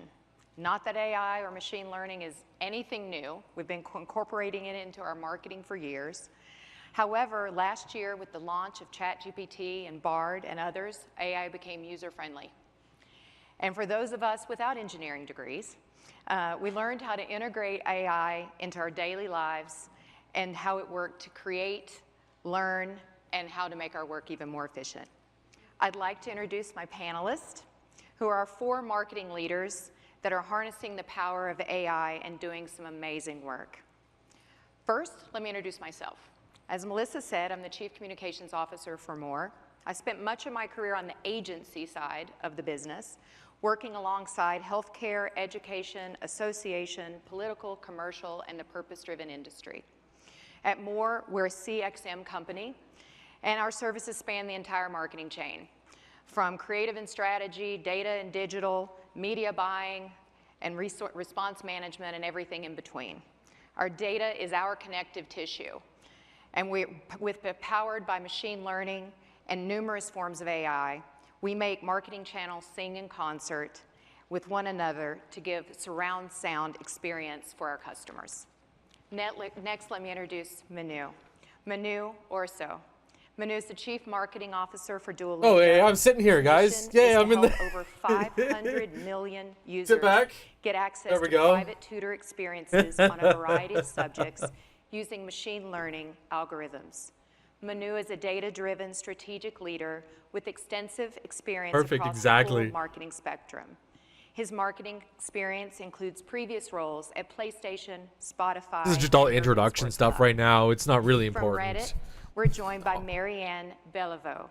Well, maybe it is important who these people are. Large customer sales for North America at Reddit, whose mission is to bring community, belonging, and empowerment to everyone in the world through thousands of communities, endless conversations, and authentic human connection.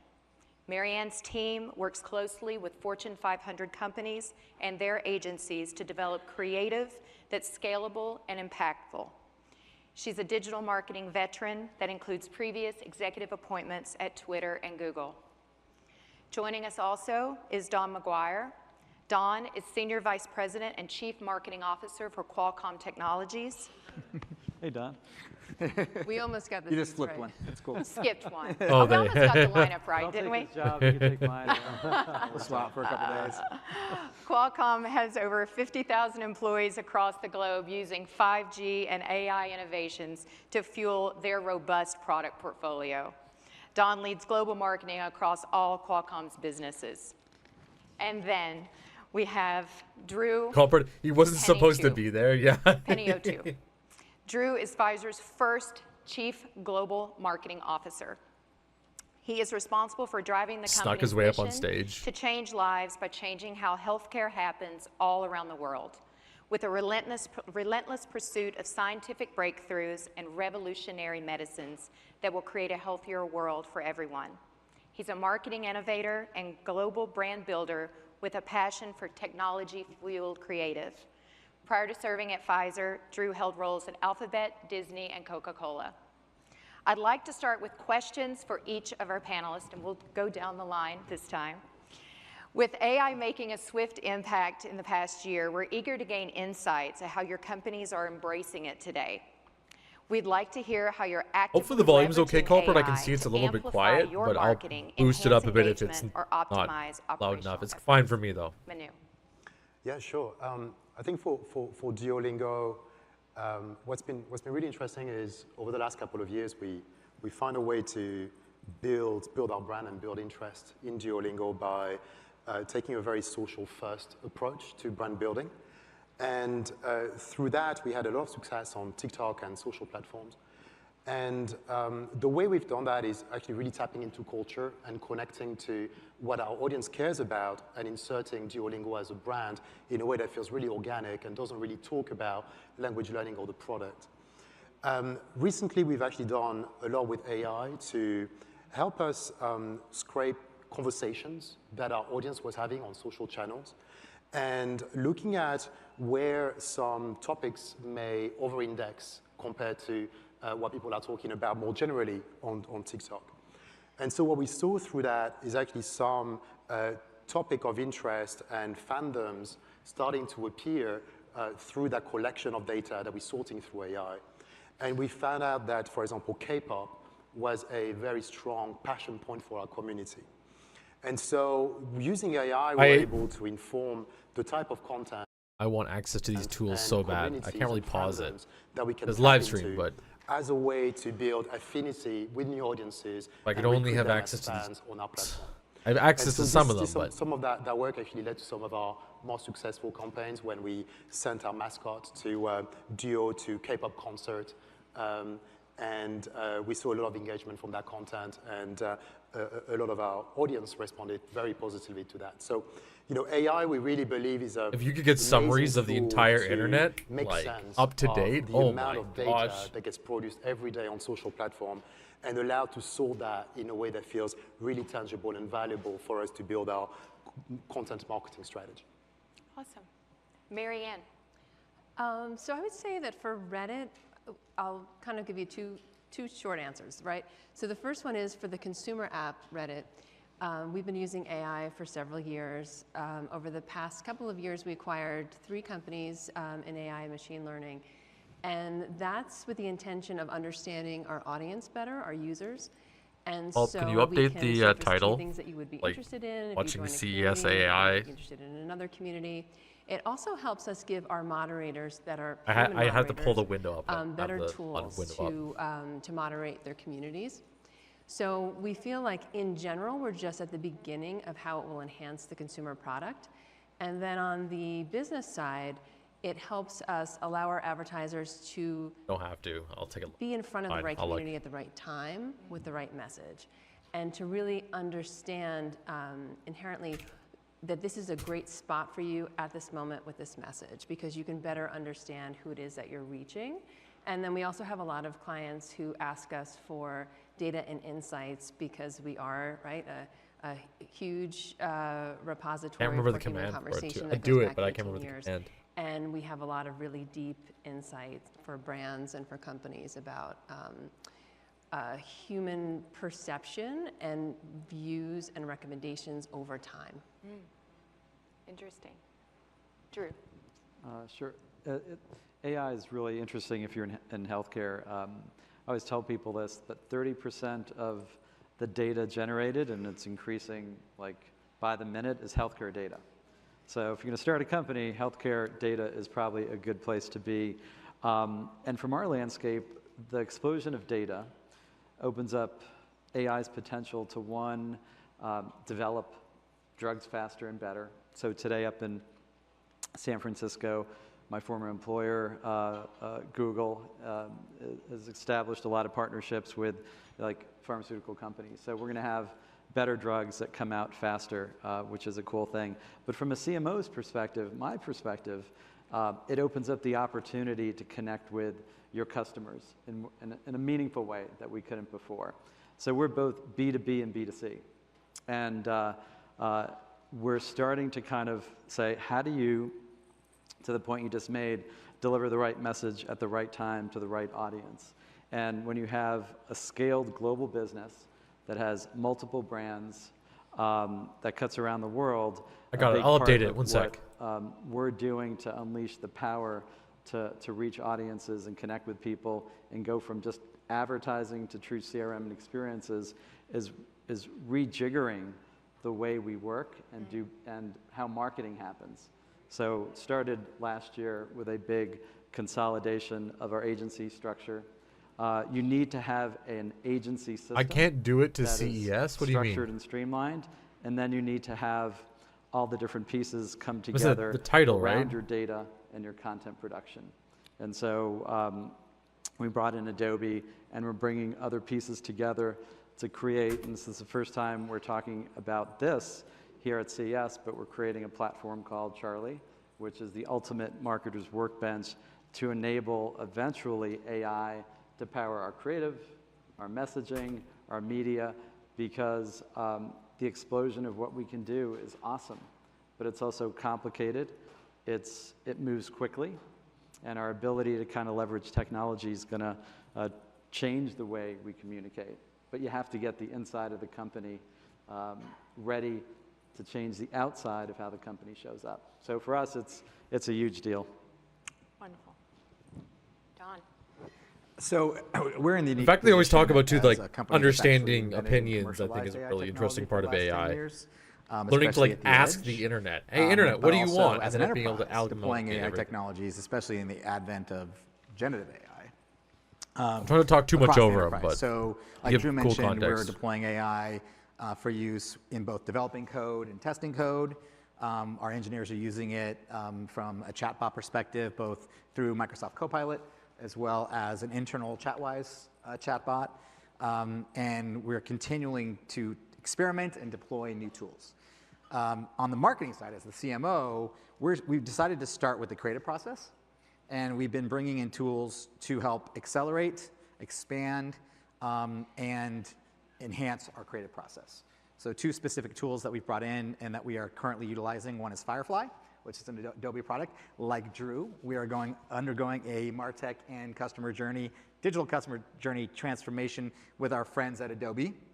So we signed on to be a beta customer of Firefly. And so we're utilizing Firefly across the Adobe suite, as well as Writer. And so Writer, on the one hand, is helping to accelerate copy development. It's helping to accelerate product naming, which if anybody has had to ever do product naming in your life, it's not an easy task. Having to trademark names in 75 different countries and multiple languages. So things like Writer has really helped accelerate and enhance that process. And then through Firefly, just the development of video and static visual content has been enhanced, and the process has been sped up so that we can serve our audiences faster, better, right, and with more relevancy. And so that's where we've started. Awesome. Marianne, you work with some of the largest brands in the world. We're curious to understand your insights of what you've gathered from those clients. What are they leaning into?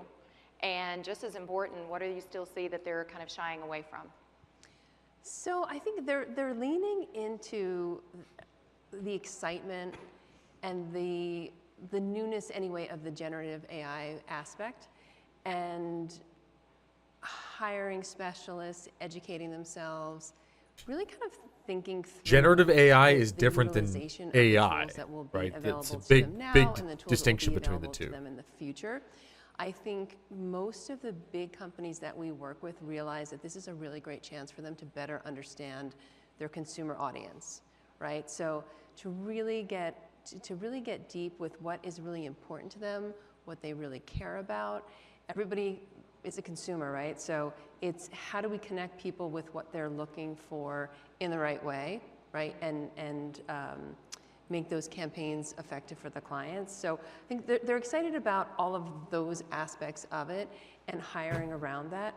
I would say that the one thing that they're a little nervous about is that all we've been talking about for the last, I don't know how many years, is authenticity, right? To the point where authenticity lost. I appreciate its that. It's a meaning, good right? title, though. It was so overused.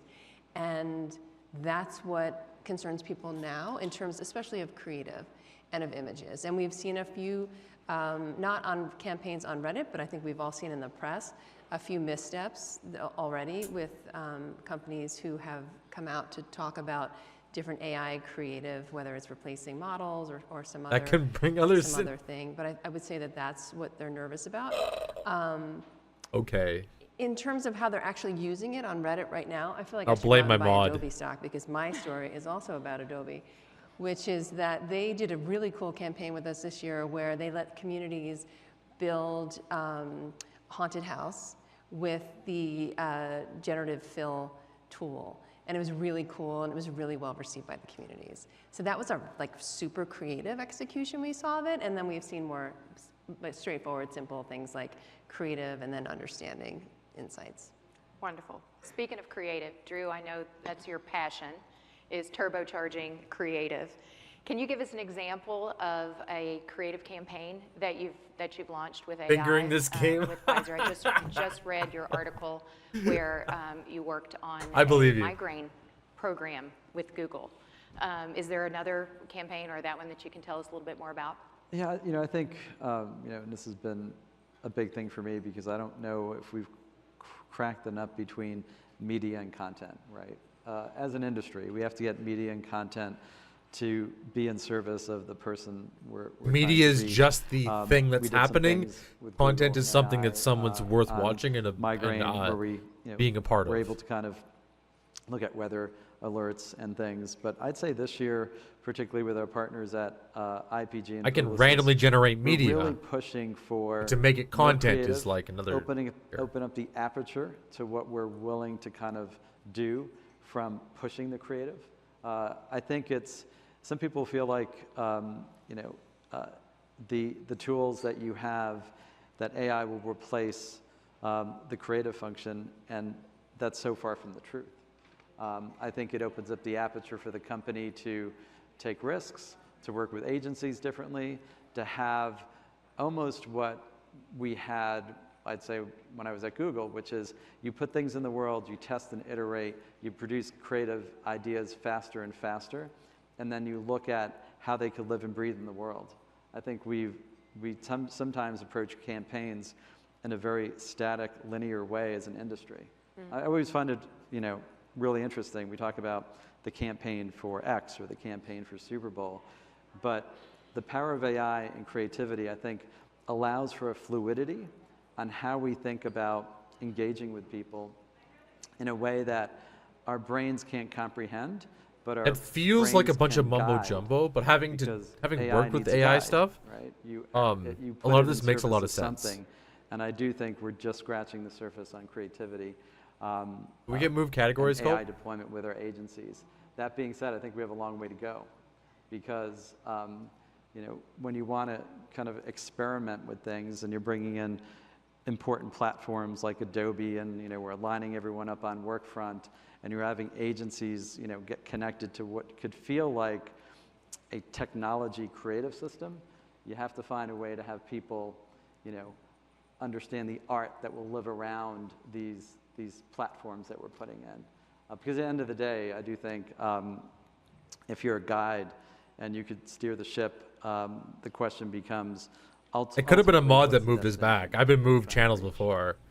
I asked why, and then the mod literally said in chat. Don, despite AI's indisputable impact across industries this past year, many marketers, tapping into what Drew said, are still expressing concern about their own obsolescence. Where do you see that balance of AI and human interaction as we're charging through this next year? Well, I mean, look, technology is just technology until you put it to use, right? And AI is no different than any of the technology transitions or inflection points. It doesn't let me on my end. It's just grayed moving a out. lot It says I have to start I a think that's watch driving party. Some of the fear. Just when you think you've caught up, it's So, moved again. It's fine. Just chatting is So fine. that's We're one talking thing. about The this. second thing is that I believe personally that it's in this narrative that's out there about, oh, it's going to replace jobs. It's going to replace jobs. It's not going to replace jobs. It's going to replace tasks. And those tasks will be replaced by automation in some cases, which then forces a whole new skill set learning or frees people up to actually either be more creative or get more done or be more productive on the things that are important. Just like when CGI hit the filmmaking industry, right? Yes, manual set building in some cases was not needed anymore, but it just required a skill set shift in order to adapt to that process or that new technology being adopted by that industry. I think it's similar for AI across multiple industries. So I think it's much. really about skill set transfer and transition. It's about opening the aperture, I think, as Drew just said. And I think at the end of the day, what people are going to find is that if used correctly, right, like with anything, it will actually be something that moves everybody forward in a positive direction. Awesome. Manu, you talked a little bit about how Duolingo is using AI to see social trends. Can you lean in a little bit more about that and tell us about give us some examples of those cultural moments? I'll point out quickly, that language Duolingo has has to been able match tap social into trends. to expand So that's what into he's probably going to talk about right now. Yeah, I mean, there's been, just this year, for example, last year we had a huge moment around the release of the Barbie movie because Barbie's American Ferrara in the movie, the dad actually is learning Spanish on Duolingo. So, we were able to capitalize on that as a real opportunity to connect our brand to what was probably one of the biggest cultural moments of the year last year. And we were able to, send our mascot over to the Barbie premiere and have Duo walk the red carpet at the premiere. And what was really interesting, is tapping into those cultural moments like this really allowed us to drive a lot of conversation and associate our brand to a cultural moment like Barbie. And during that time, when our mascot was walking the red carpet, the vast majority, over 50% of all of our brand mentions were in relation to that moment. So it just shows that connecting the brand to culture and doing something that drive interest by leveraging another IP is really powerful and something that has worked very, very well for us at Duolingo. And this is very much the DNA of the way we do marketing, is that sort of social first content approach where we build affinity with audiences through leveraging our mascot as an influencer, as a creator, telling the story of his life and interest and frustrations and happy moments, and all that done through the lens of culture. Awesome. I think the fake story creation around corporate Drew, stuff I'm is a gonna little go back to weird. you for I a do second. agree that The corporates need integration to have of new technologies like often requires a thoughtful a approach. way to communicate with Talk about people, it just but a little bit. Can you tell me the groups within Pfizer that the are having building to come of like together stories and behind think them through kind of how are do weird. you actually democratize, AI within the platform? I know with our company it is legal, IT, technology. Why do you need to marketing, democratize it? I'll point and on this the question. Not C-suite I'm against itself, it, but accounting. why? What does that collaborative group look like at Pfizer? Yeah, it's one word, it's gnarly. For a reason, I say this to people that aren't kind of in the belly of the beast around this, that one thing's always been true is marketing is a team sport. And with AI, technology is outpacing our org structures. And so everyone likes to have an org structure, and I would say 5-6 years ago, the sexy org structure is we're going to create a chief digital officer. We're going to put all the digital stuff in one group because it's too hard for everyone to understand and marketers don't get it. I think that is kind of yesterday's model because AI is everyone's job. It lives in the organization, in every department. At Pfizer, our CEO It's going to live everywhere.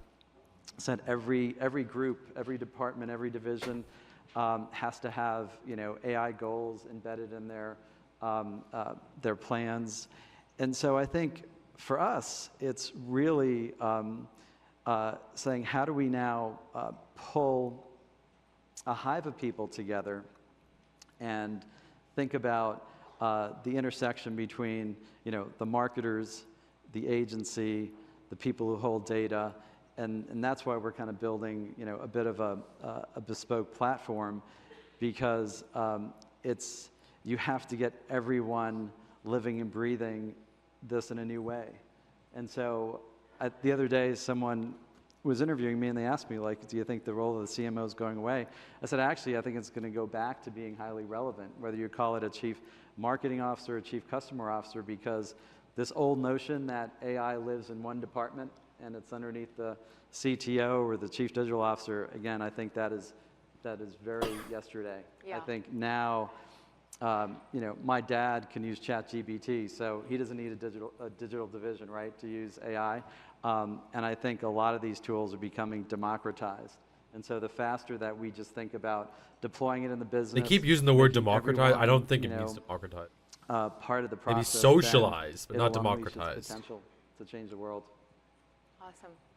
Don, I'm going to ask you the same question Because it can either be socialized or capitalized. You can't have democratized. Developing products. Cannot have from start to democratized finish and then software. It just rolling doesn't out work those that way. products.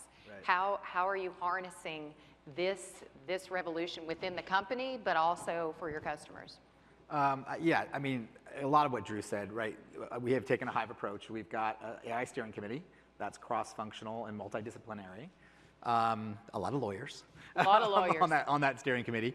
And so there's these things that we have to be careful of, right? We have to make sure that the algorithm for whatever tool that we're using is how it's been trained, right? And that there's protections and there's safeguards in place. We have to, our CIO is concerned about privacy and security and hacking and cyber attacks and things like that. So everybody has a voice at the table as we move through tool after tool after tool across the different disciplines in the organization, across the enterprise. Our steering committee was formed early. We embraced this whole kind of shift early. And partly, I think, it's because we've been developing the technology for 10 years. And so we kind of been seeing where it's been heading. And we decided to kind of drink our own Kool-Aid a little bit and start adopting it within our own enterprise functions. So, but it is a team sport.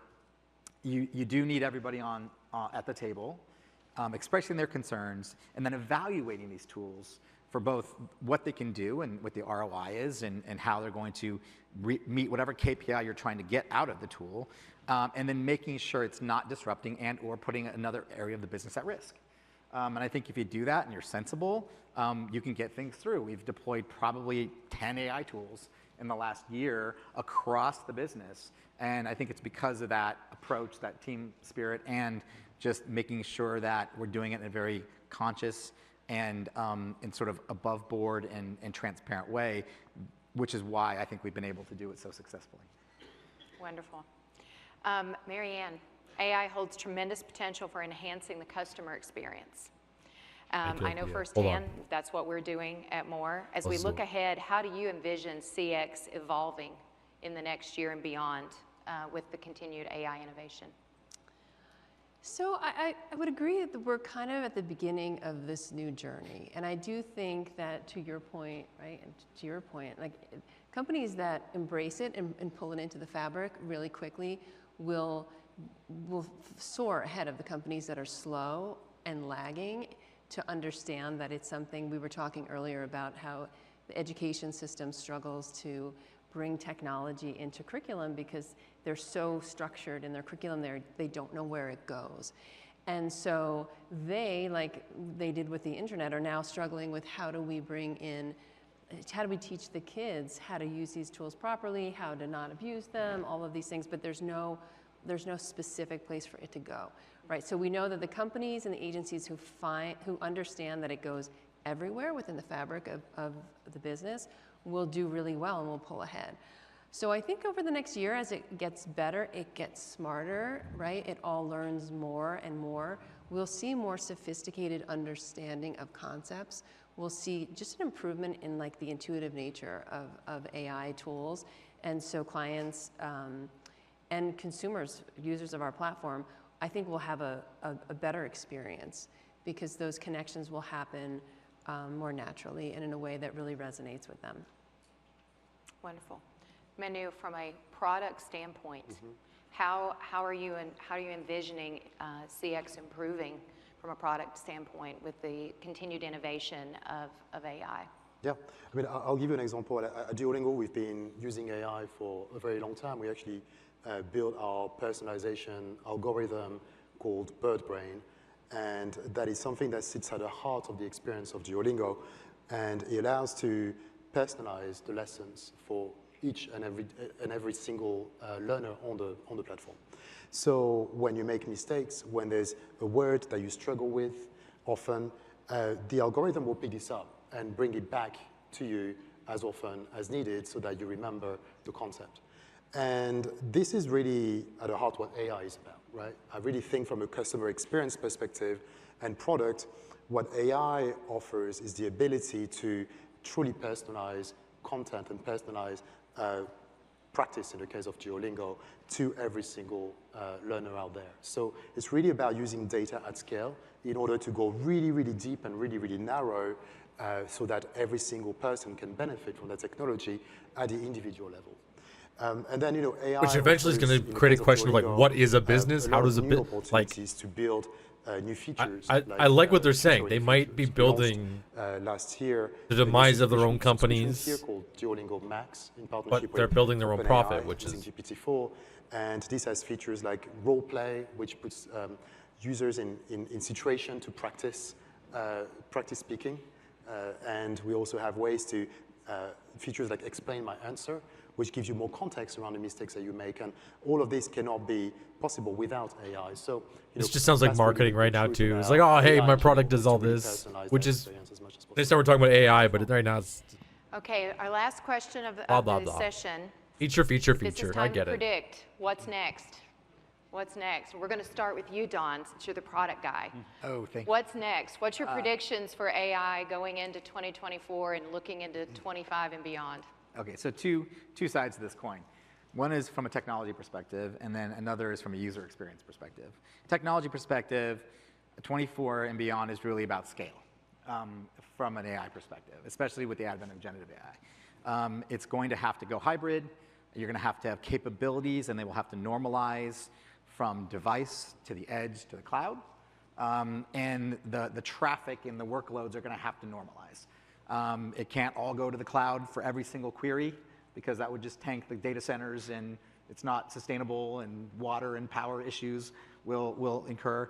But there's the devices and chips in those devices such that we make with Snapdragon aren't powerful to handle all queries, especially if it requires trillions and trillions of parameters. So this hybrid approach is going to win the day.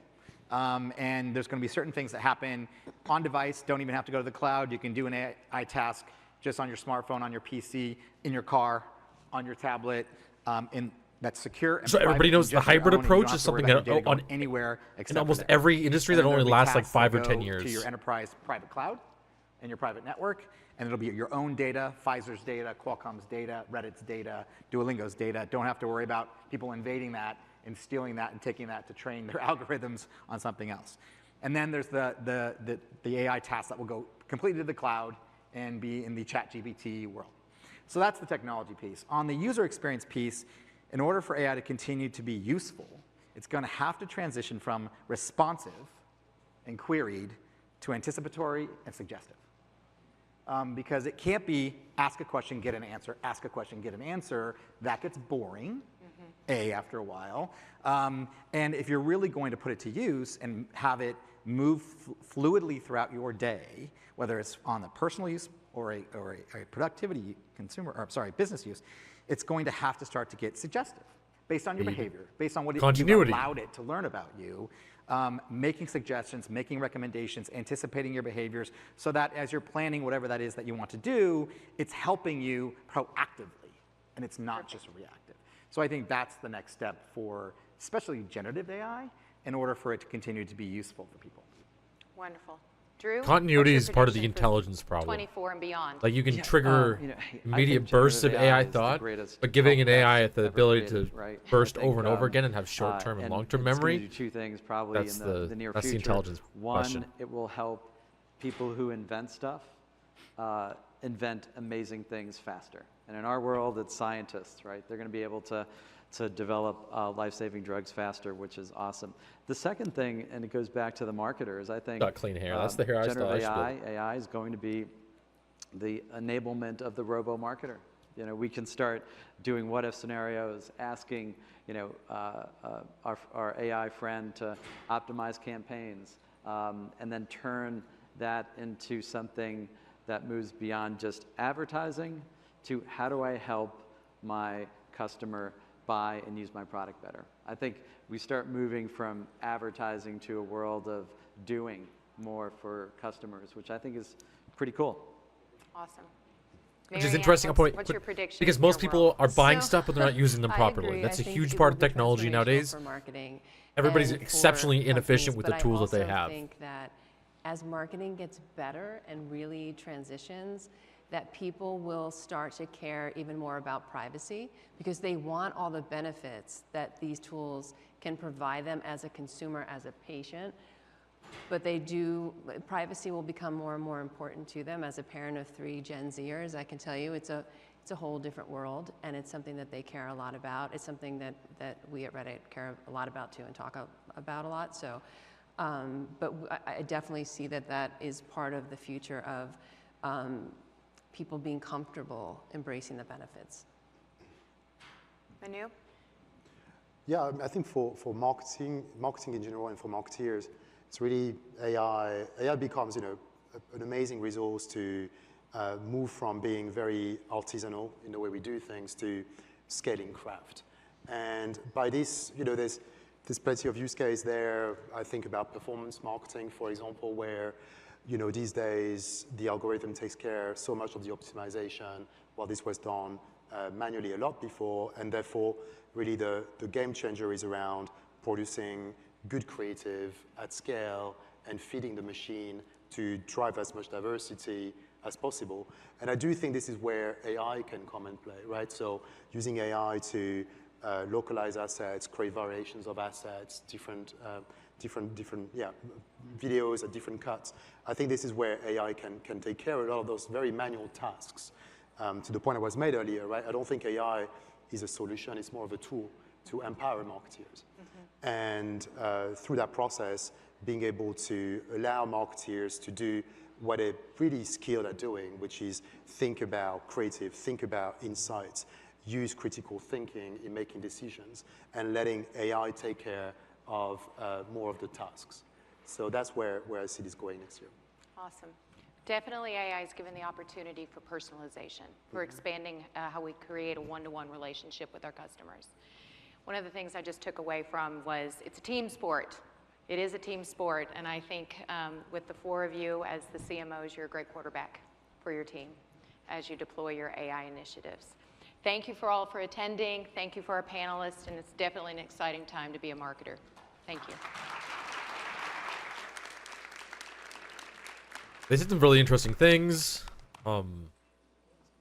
It felt more like a market release than anything else. Just going, hey, here's all the cool tools we have. This is definitely, obviously, All right, I see a bunch of you standing up because you want more caffeine, which is totally fine.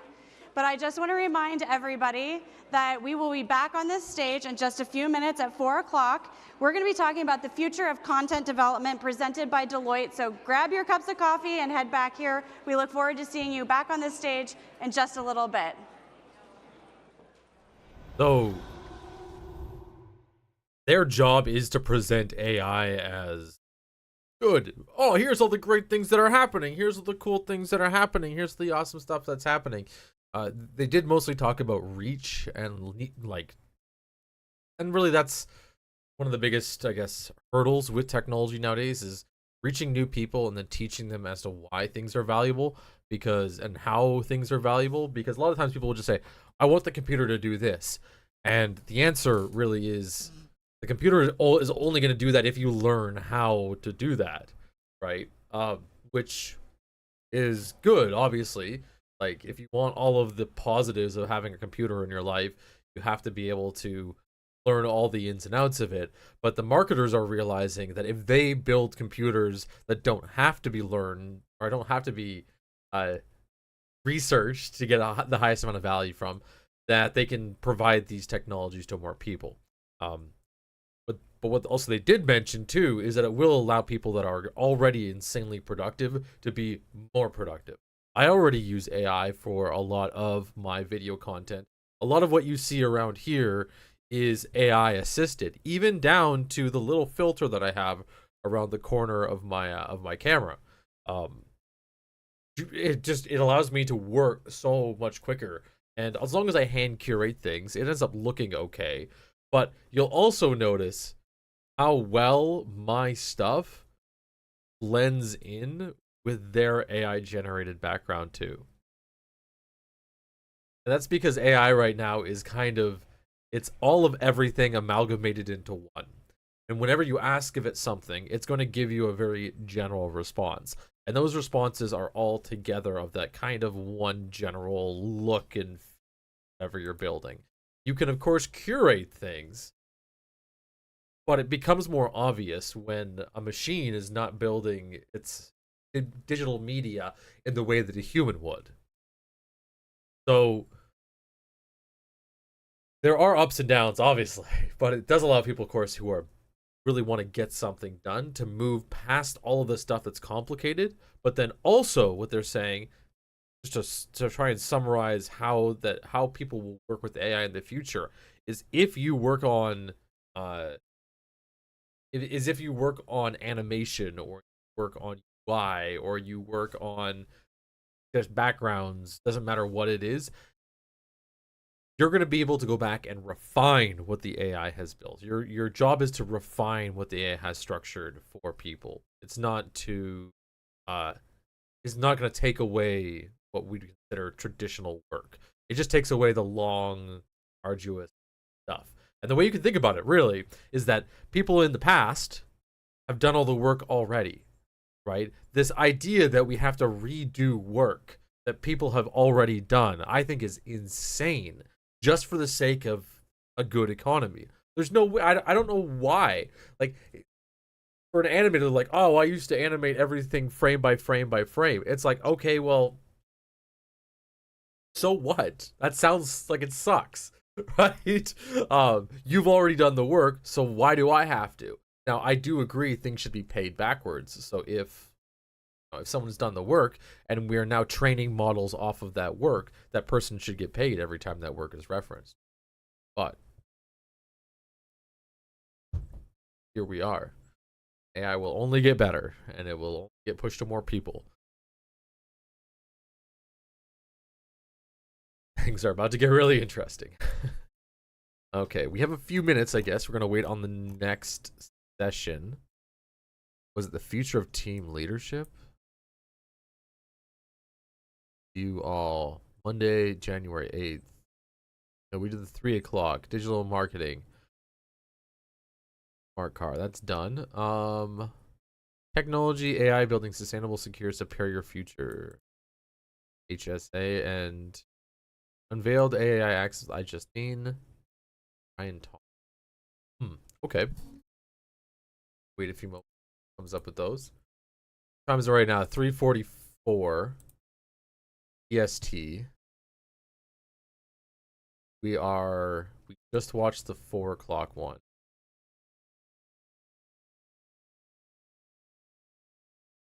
We're an hour behind.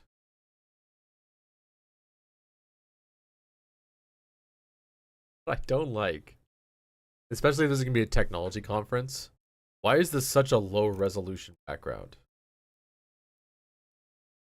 This bugs me. I don't know if you guys probably can't see on the stream end, but this is a very low resolution. And I do this a lot. If we swap over to like my videos, you'll see they're significantly lower resolution than the actual. But yeah, I feel like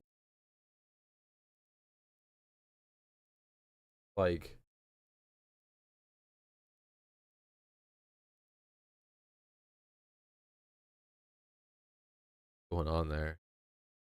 This to me feels like a Mid-Journey generated image.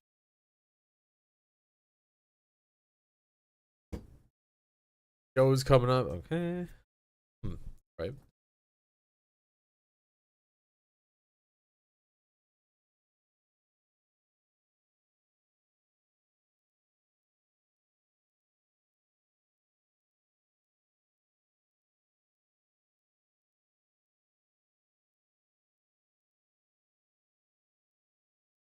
All right.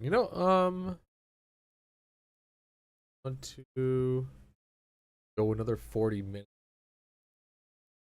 Maybe we'll just call it for today. I'm trying to think. I do have a whole bunch of video I gotta get.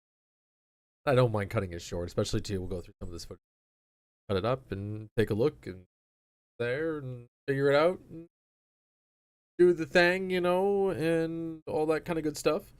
Yeah, we'll call it here. Sorry. Well, yeah. I know. A full-time streamer, you got to go for hours and hours and hours and hours. That's I think I got a lot of video to edit. I want to get this stuff up too. So, anyways, I appreciate it, Culprit. I know you're probably still lurking there. Not really. Oh, you think if you do it like consistent, but you would say 3 mins? Wait, what do you mean? That? Oh, 3 minimum, 3 hours minimum. We're on 2 hours and 21 minutes right now. I understand the 3 minutes. That's all right. Today I got some reads done and stuff like that. I want to edit them and put them up on YouTube anyways. I'm behind on a whole bunch of videos. So as long as I'm being productive, as long as I'm doing stuff, I think is fun. 20 minutes was waiting. Really gonna push me for another hour? We can do another hour. Really, get back to working. You can't leave yet. We can keep going. Like that's totally fine. If you're having fun, dude, that's really it. I'll stick for a bit. I'm totally fine with that. I just don't want to be like. That's the biggest thing. I just don't want to be just like treading water right now, especially when I could be editing out a whole bunch of video. I'll show you in a sec. Like I have. While we're waiting too, I don't mind showing you this stuff. Chilling, we're hanging out. So I can get one of these clips out onto YouTube in maybe like 15 minutes each if I just like burn through them. So I've got a few that are up right now that I have to give them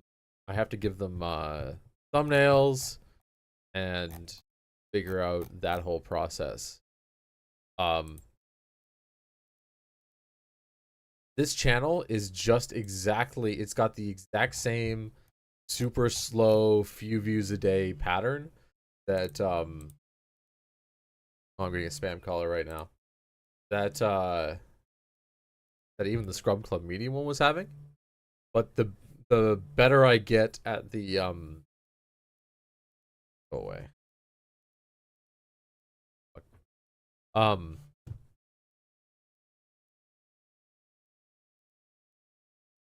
But like consistently too, I'm getting these weird, well, consistent spikes where you get good large clusters of views. My big thing at the moment that I'm trying to consider with my thumbnails, which I'm mostly working on more than anything else, is wait, audience? Where's the tab? Am I dumb?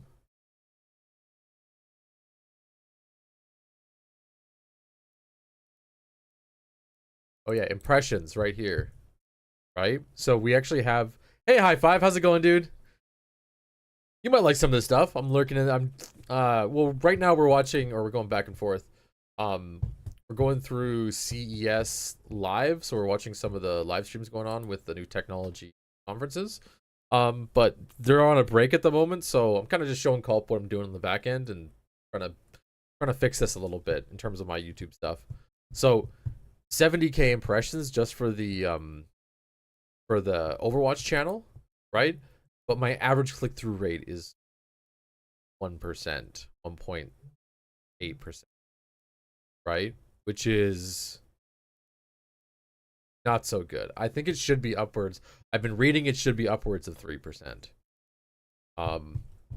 So overall, even if I swap my accounts, I go over to my Sulack Streams account, and I go to Analytics, Content, Impressions.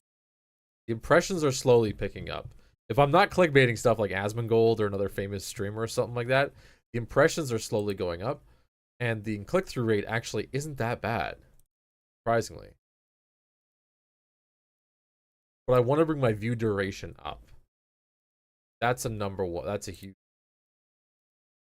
task. And if you take a look, it's slowly averaging a little bit up. But, and I know this, I'll point out from Culprit's perspective. Culprit's been telling me, he told me variety kills streams. Well, I agree. Variety almost kills channels too. You have to have a theme. You have to have a consistent theme across all setups. And so I am slowly figuring this out. We're working on what we're going to do. Right? This is where the streams channel is just, like, I want the stream to be just like the cool hangout, lots of fun features, lots of fun hangout stuff. Like, and then, but have it enough that I can clip it out and then throw it up on YouTube where it's actually fun to watch. It's good content to watch on YouTube, right? And so that is where, I don't even know if you've seen this recently, Culp. Let me go to, I'm actually, you've probably definitely seen it. Intro. We're gonna give it an upvote anyways. Right? Nice little setup to give some transitions and everything, right? You guys are gonna see the. This is why I set up this.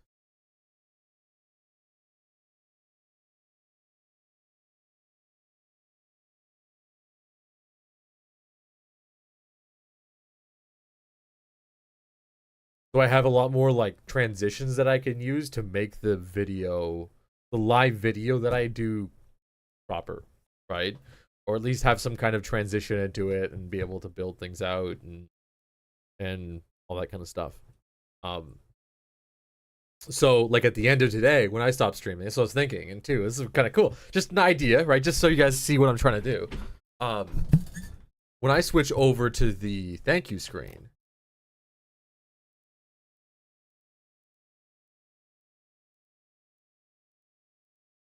Culprit does this too, and this is kind of where I got my idea from it. Well, why isn't that working? Hold on.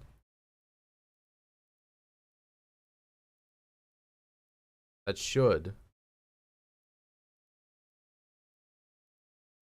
Guys,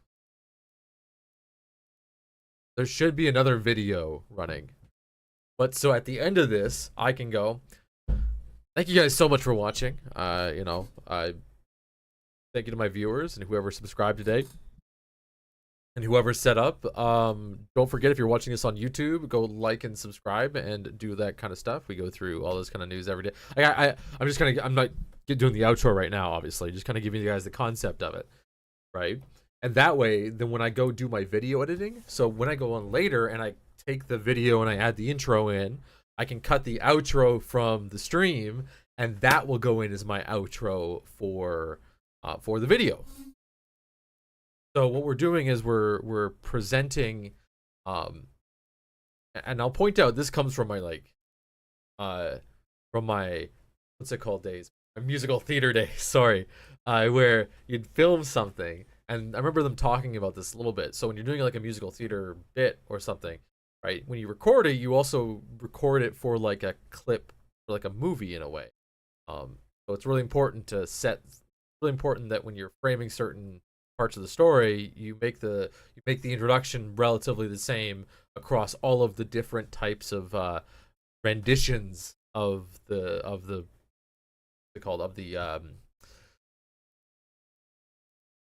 well, it's been so many years since I've done it. That doesn't matter where somebody's watching it, they still get the same feel and the same setup of the show that you're putting together, whatever type of I don't know, live show you're doing. And anyways, we're working together. We're working towards it. We're building it slowly. I think this might be a bit too much. The outro, maybe a little bit too much motion. Maybe a little bit too much motion. Definitely looks a little bit cheesy and too cheap at the moment. But trust me, this is just like I was working on this last night to frame it together to get it a little simpler. You'll see too, like on all of my main stuff here, I'm pulling back a little bit of the complexity and want to add more subtle, fun things to interact with around the outside. So this is going to be the focus on the inside, is focus on what's going on. We have little tiny things going around the outside, or if you want to get in with it, you can and do something with it. But then we have the main event right in the middle, which should be, it's kind of the Subway Surfers TikTok method too, where you have multi-level, multiple things that are fun to enjoy and are connected with. By the ways, high five. You might love this. Culprit, do you feel like less is more? Yes, I want to pull this back. So we're adding in the features, and then I'm going to pull back the visual clutter, right? Right now, this is just me layering features to see how I can visualize it. And then in ways, I'm going to pull back the visual clutter to be a bit more basic, right? That will be the goal, is to be a very simple structure, but this stuff will fade in and out, and like these guys down below, I can actually have them fade in and out for certain events. I can tickers too. I do want to get rid of one ticker, which that will be part of the whole plan. And we got 3 minutes to the CES thing. And then possibly, now I'm reconsidering how I'm going to do this too. So I wanted to point out, high five, hopefully you're still lurking here. This side here, you'll see there's a little scrolling background going on. That is our Minecraft server. That's from our Minecraft server, a live feed of our Minecraft, one of our Minecraft servers called the Scrub Place. And you can go into Scrub Place, put down whatever art you want. You can see there's a few faces there and a few different things, and it will appear live on stream, right? Yes, and yes, the server is Bedrock compatible. You can connect to it on mobile. You can connect to it on console. So you do want to do stuff there. That's an option, right? That's all the cool stuff. Where I would love, for example, Culprit, imagine my community gets to make the background of my stream. Little scary, yes, But if I can set it up in a subtle way where it's nice and it looks clean with a little bit of effort, we can have the background that is made by the community. We can have the characters running around, which even could be community built characters. We can even have, depends on how many people we get through here too, we can have these be tweets, like specific hashtag tweets, so that I can set up events and I can also have people tweet me and set up live stuff through there, which I know there's some risk to it. We'd have to set up filters and there's a bunch of whatever. But this is what we're building towards. We're gonna do do do do do do. Do do do do do do do do do do do do do do do do. So, ad done. Great. I waited for you. Don't worry. Hey, Culprit, the gifted to High Five. I'm sure High Five will appreciate that. Let's go, dude. Awesome. Skip those ads. Screw that. Culprit, I appreciate it. Thank you so much. I don't know what to say. I appreciate it, but it's not, I know it's not for me. It's High Five. Yeah, like that is awesome. I don't like ads either. They really suck. What I loved is the did you guys see the 1 minute? Did you guys see the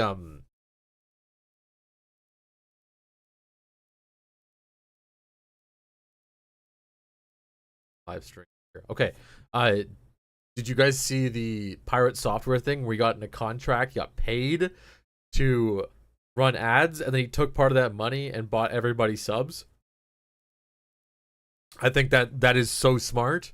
That is like the funniest, best ways that you take the extra money that you get and just give it to your community.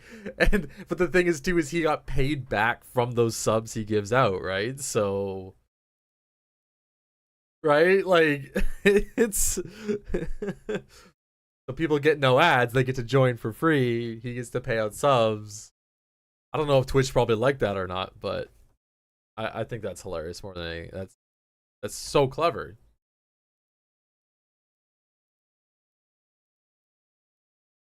Big frickin' brain.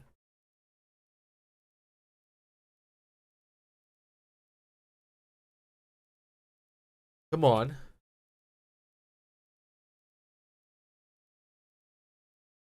Missing it? Fresh? Access to technology enhances the human experience. It's essential for our development, enabling us to do more with less. It gives us the tools to tackle the world's most pressing challenges. It is made possible to provide financial inclusion to hundreds of millions of people who never before had a bank account, and offer world-class affordable education to people around the world in their own language. In 2023, technology was recognized as a pillar of human security, alongside economic, environmental, food, health, what was that political, sentence? Personal, and economic security. Technology was always... This reflects the power and potential of technology to advance human security in all its dimensions. Together, let's harness the potential of technology to ensure human security for all. This sounds like an essay where someone just learned how to Please the word welcome our session technology is. panelists to the stage. Technology is a force for good.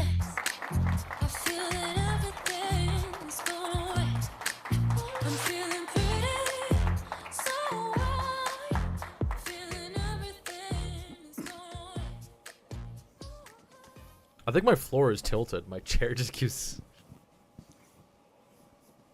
sliding away on me. Especially when I move around. Thank you very much. Let me begin by thanking CES. What a wonderful platform Great Minds is, and so good to be back. Where did I learn those moves? On the platform. It's the. I'm also delighted to actually thank CES for embracing human security for all. I'm part of the World Academy of Art and Science. I remember the song. It's the fat guys. Campaign leads for human security for all, and this is a campaign launched with the support of the UN's Human Security Unit. And The it's Numa profoundly guy. important, especially in this time, as we all know. Every day Back when in you the open old days, news, the you're original seeing I something was. which makes you wish I that think there Prince is was a human Numa security Numa for A. all. It's the fat kid. And the introduction you just saw, I think, is exactly what we aspire to do, to see if we can introduce human security for all everywhere in the world.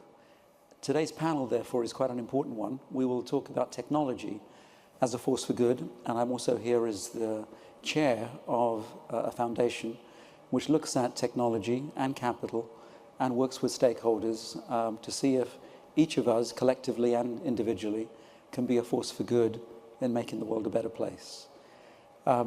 We are launching our report, Technology as a Force for Good, and how the world can become a more sustainable, more secure, and superior world through the use of technology. And that report gets launched and released at midnight today, and we'll give you a little taster of it, and I'll present and walk you through that. It gets a little bit weird when people say and then I'm going to technology introduce over my and two over and over colleagues again. and friends here who have some fantastic backgrounds. Give me some different words, real okay? depth in technology. It's midnight. For policy. Have a great one. High five. For entrepreneurism, and really for impact. We'll in the do this. Will world. go up on YouTube if you ever want to watch it a little later. So for the I'll begin CES. with the big picture, which kind of says you know the what's going space on. It's a little- race is something dry, we all know of and all relate cool. to. At least I find it as really one of cool. the greatest endeavors of Have a great one, man. mankind, Have a great night. A competition between two countries. The challenge we face looking ahead, of course, is far, far bigger than that. Yeah, The space race in comparison was simple. The amount of money it needed was simple. To solve human security for all, to deliver the UN Sustainable Development Goals, to level up the world, and to create the platform that we can use to launch into the next generation of technology, really, something that's much more prosperous, much more peaceful, is the real challenge ahead. And that requires every single country to cooperate. And what a difficult challenge. Two countries competing achieved the space race. And today, mobilizing every single country is the challenge. We are, and you'll see this in our report and in our work, competing. We need at the competition. end of one civilization, beginning another. Everything we enjoy today was from the industrial civilization. That civilization built just about everything we see. Before that, of course, was the agricultural civilization. The information civilization is rising, and although it appears as if everything we enjoy we should hang on to, it's clear that it's run out of the energy it needs. It cannot deliver to today's 8 billion people, but certainly not by 2050, 10 billion people. And what you see is the rise of virtual technologies, distributed platforms around the world, the rise of AI. You see that fossil fuels can only deliver so much to actually fuel this new civilization. And our report talks about how we need to change the basis of everything we have if we're to create a prosperous civilization where everybody's a participant. The consequences of failure are, of course, enormous, and each one of us will feel them. We hear a lot about the climate catastrophe that is ahead if we don't change the basis on which we now grow. But there are many others too, and each of those involves things like migration, which affects all our lives, affects our politics too. It also affects the nature of geopolitics in the world and the conflicts that will happen. But it affects also water and food and the scarcity of natural resources and so on.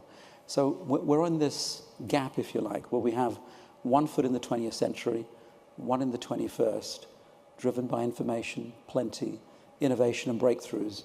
And we're resisting making this shift, taking one foot off.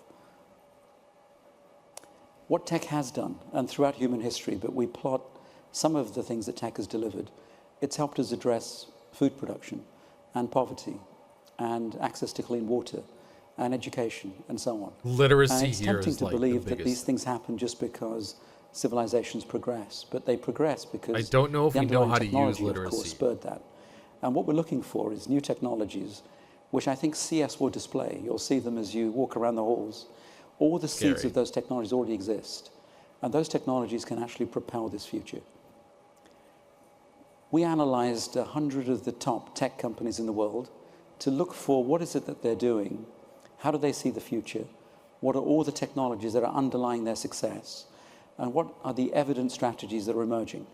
And what we found was, as you plot them, you find that there are 19 core technologies that have been pursued by every major tech company in the world. A subset of those has the greatest emphasis. Those are things like AI. Those are digital technologies of various sorts. And we'll talk a little bit more about those. But it's clear that the tech industry is already staking out its future. It knows that we're at a point of massive wealth creation from these technologies. And so they're investing to build out new tech that will allow the future to be quite different from the past. 19 of them, as I say, define this future. The strategies include the biggest tech companies who believe that if they stake out a claim in all 19, they've hedged their bets.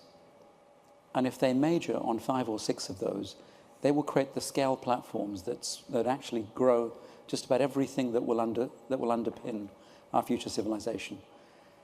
There are a series of companies somewhat smaller that hope to do that, and there are much smaller companies that are picking specializations, 5 or 6 key specializations that they think will be the most valuable in the future. So the competition is actually very much on. Where does it all lead, though? We think it leads to 3 things if we're successful. The first is a planet that is more secure. A number of these technologies address security. Secondly, so many of these technologies address sustainability. So if we're successful at building these technologies, it will be a more sustainable planet. More sustainable because there's food and there's water, there's access to education and so on, but a more sustainable planet. Everyone and hates the third it, is but it's right superior. there. It's functionally superior. Some of these technologies are not just digital, they're energy technologies. They're things like fusion. And the tech industry is playing quite a big role in the math that underlies the building of fusion, of course. And so the tech industry has gone beyond digital, of course, into everything industrial, everything to do with physics. The AI is helping to spur all these massive innovations. Now, you might say tech is too important to leave to the private sector, and governments around the world actually believe that. So if we step right back, what does it mean that 19 technologies might build the future? What does it mean that the biggest companies in the world in the tech industry are placing huge bets on these technologies? To understand what it means, we've stepped right back and said, what is the geopolitics of this change? And the geopolitics is that there is a transition going on in this change of civilizations that is bigger than just industries. It's countries. So if America has been the biggest power, there is a plot here which shows you when does China potentially overtake America? When is the EU? Japan's GDP just collapsed? Wait, not what? One of the biggest marketplaces. How does India fit into that as one of the biggest countries with the most population on the planet? And what you see is somewhere in the next 30 to 50 years, there is a transition of powers, and 4 great powers emerge: the US, China, the EU, and India. And between them, they seem to have cornered most of what the world needs to actually build the next civilization. We went a step further. We looked at 30 empires in history, and we plotted those too to see how long does someone get to run the world. And what you find is there are many, many lessons, and this is a plot of the 30. You find a few things. One is you get to run the world for a shorter and shorter period over time.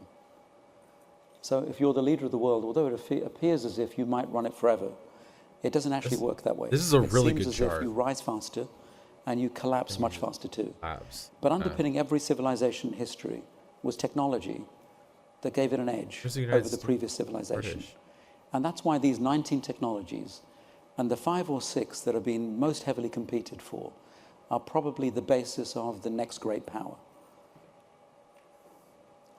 The shift, of course, is clear. It's a shift from, in history, agriculture to industrial to information. And arguably, we're well into this industrial age now. And all the seeds are laid and the technologies identified. The new technologies beyond the 19 are also identified, it seems, and people are already investing in those. So stepping back, and this is very detailed in the report, it's much easier to pick up, but I put it up just to illustrate that there are a few things to do. One is to look at the countries relative to the 19 technologies, and the other is to understand that technology is, of course, not the only basis of power. What is it? And so we looked at the GDP, the military spend, the capital markets, the economies, the populations, their indebtedness, and so on. And it reveals something quite interesting. It tells us that America is far ahead of everybody else. It has the biggest investments in these technologies, in these 19 technologies. It has the companies that actually are investing in these technologies. Even at the state level, it has massive budgets assigned to these technologies. China is level with the EU already along so many of these dimensions. But the EU is the biggest market and potentially gets to set the rules of how technology will be deployed in the biggest market in the world.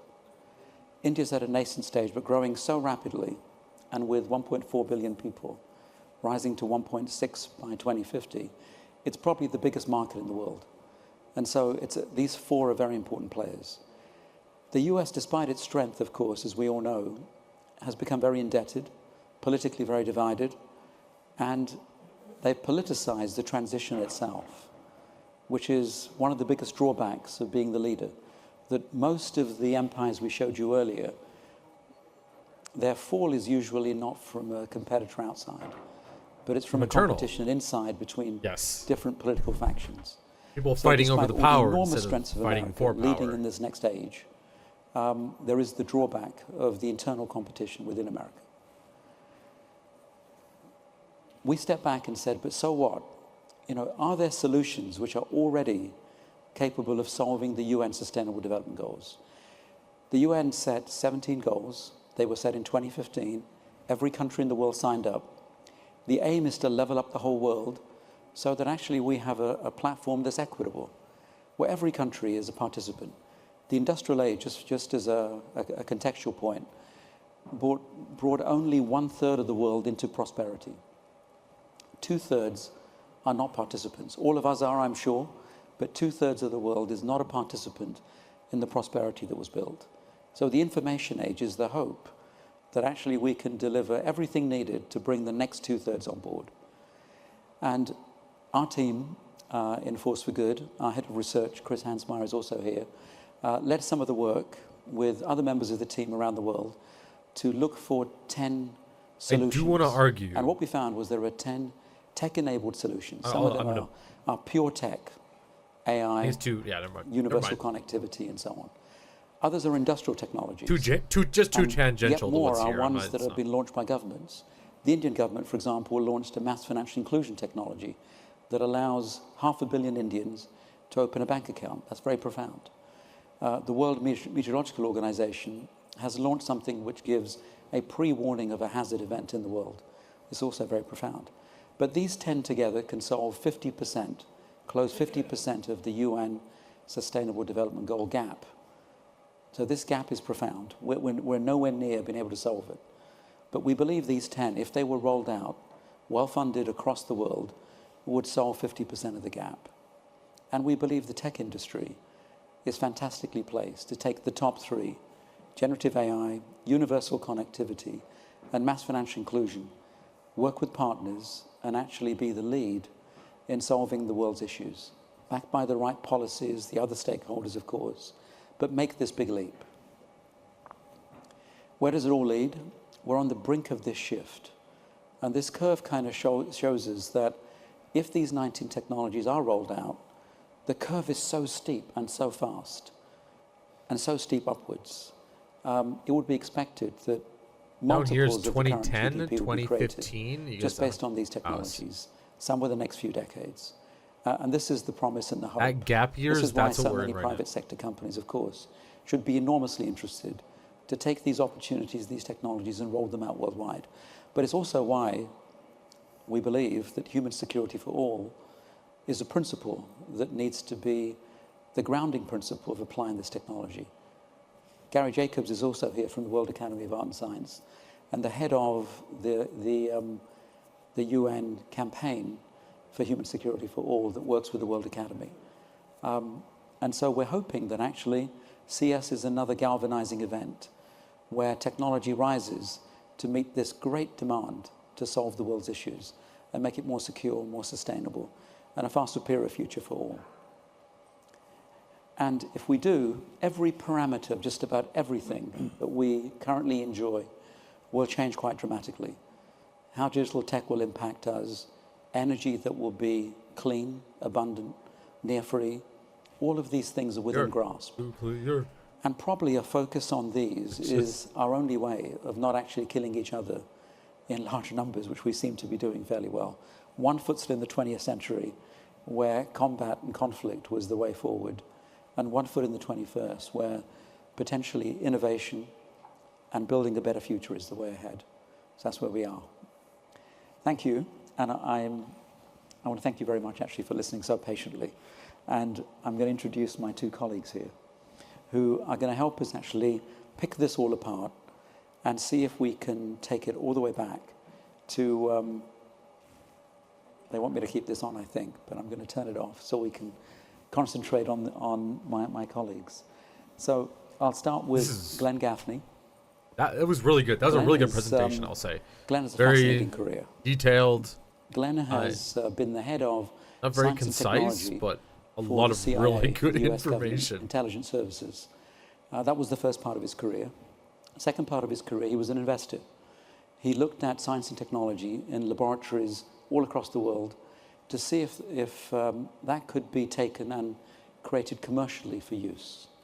Third part of his career, he's decided that it's the public sector and its science and technology in the academies and all the science units, plus the private sector, plus NGOs and others, could all work together to actually launch science and technology in the world to solve the biggest issues facing us. That's three parts to his career, which suits him very well to have this discussion with us. He continues to work in the diplomacy between Asia Pacific and America to see if there could be a transfer of knowledge and an agreement as to how we move forward together. Let me also introduce Walt. Walt Stinson is an entrepreneur, serial entrepreneur. First part of his career was as an entrepreneur building something which took technologies from all over the world, but also Japan, consumer electronics too, bringing it to the US and building a business out of that. That business was so successful, and the commitment he gained from so many entrepreneurs that were involved in that business meant he actually ended up in the Hall of Fame with Steve Jobs. He went on to build another business. What? And is today also the chair of something called ProSource, which is a multi-billion-dollar organization sourcing and procuring for the tech industry and its entrepreneurs. Thirdly, he wears the hat of being on the board and the leadership team of human security for all this campaign and the World Academy of Art and Science. So has spanned entrepreneurism, commercializing that, of course, and also giving back to the world. Thank you very much. Let me start by asking Glenn a question. Glenn, you've heard the high-level story of how we see technology changing the world. Talk about your experience of the challenge you think we face in terms of security and sustainability, but also technology and this kind of double-edged sword that it is for us all. Well, thank you, Ketan. I think for quick the report is fantastic. So it's going to get it's going to come out tonight, and I encourage everyone to read it and spend time with it. Understood. It identifies the right technologies. It identifies the key pieces. I'm going to look at a subset of those. We're going to talk about AI, right? AI's got, it's kind of sucking all the air out of the room these days, this last year. It's important to be sure, it's critical in this space, but I think one of the things that's really important for us to do is understand that market forces left alone, delivering AI is not going to address the problems that we face. We actually have to bring a different group together on the industry side, the government side, the academic side, but also include the people, the consumers. And in this case, the consumers are the folks, not just the ones who are buying the product, but the consumers are the ones who are affected by every decision. Culprit, that's why you need AI. Or the machine learning program makes. There is a whole area of research that I believe that still needs to be done in order to move us forward productively and sustainably with the future of AI. And so one of the things that I think is really important is that governments, our government here in the United States, right, allied governments, develop proving grounds proving grounds where we would look at AI applications in specific sectors and do both the technical research, the applied use cases, but also the sociological research. Bring the public into the process to determine and adapt a range of outcomes that are acceptable relative to those applications. Because it will change over time. But it's critical for developing trust and developing new markets and actually thinking about how we bring technology to those who are underserved and underrepresented, who in many cases need that technology most. So AI is critical, and it's going to fuel so many different things. Bio.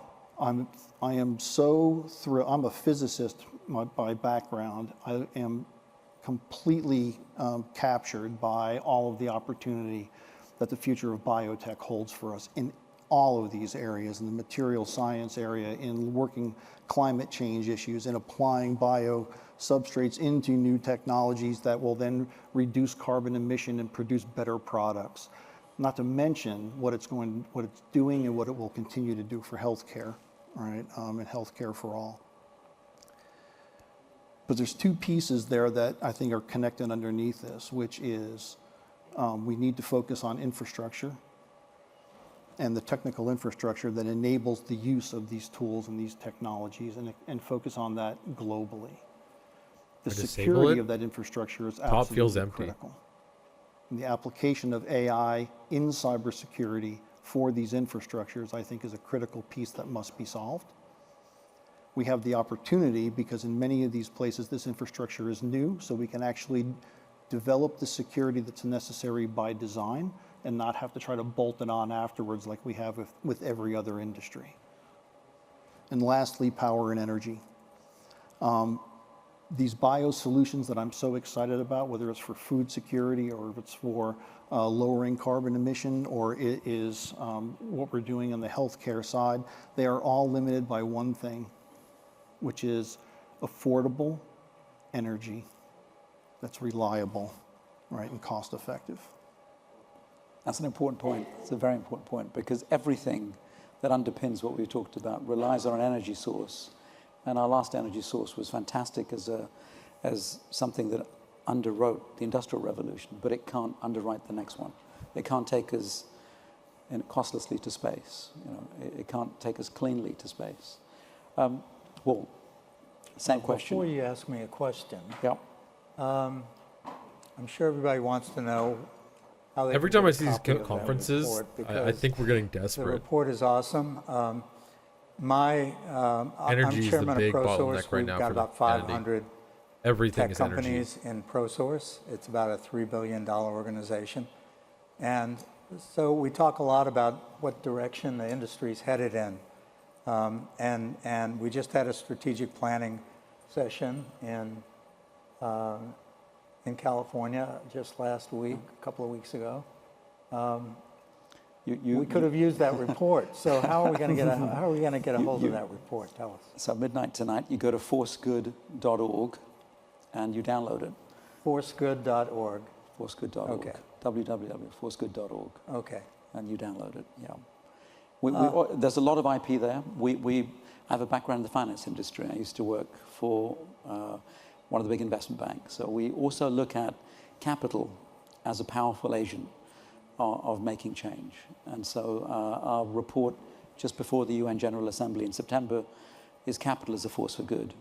And so these two agents, capital and technology, are the big drivers underpinning most civilizations. And that's where we are today. We need these two to step up to the level of big civilizational level change. So it's 130 something pages long, right? It is, I'm afraid. There's a nice one-page summary. Now. Yeah, all those charts are in there, right? All those charts are there. Okay. All the research is there. The appendices give you all the data sources, but all the charts are there summarizing huge amounts of work. Yeah, it's all there. I just want to take a second to put all this in context.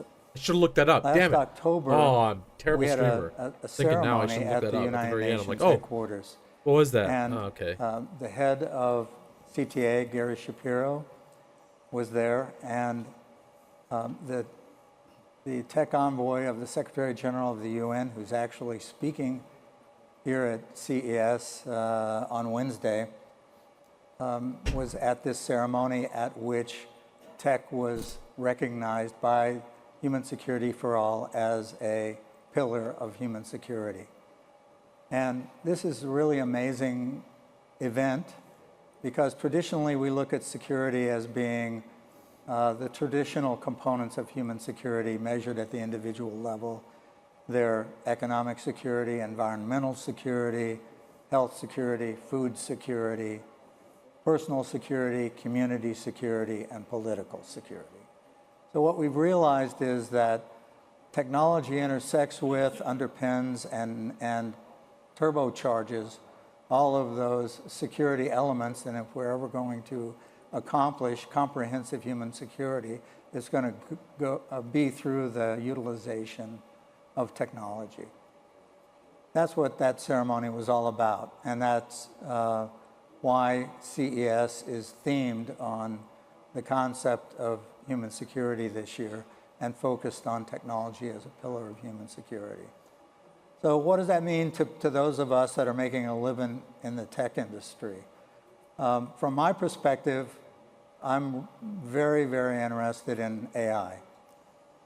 I think that while technology can close the SDG AI is going to gaps, start telling and us that to stop means using so much the Sustainable energy. Development Goals that That's the way I 195 think. countries of Like the AI is UN literally just going to come adopted in along and be like, well, hey guys, 1995, and that stop doing this. we're We're going to be like, going no, to and it's fall going to be short like, on. well, it's got, I Technology got can all the help us money. close that I gap, don't have any money. but It's like, AI okay, can actually, well, I guess we'll start and will probably, turbocharge us into the future, actually moving us beyond that gap into an era of prosperity that we can only imagine today.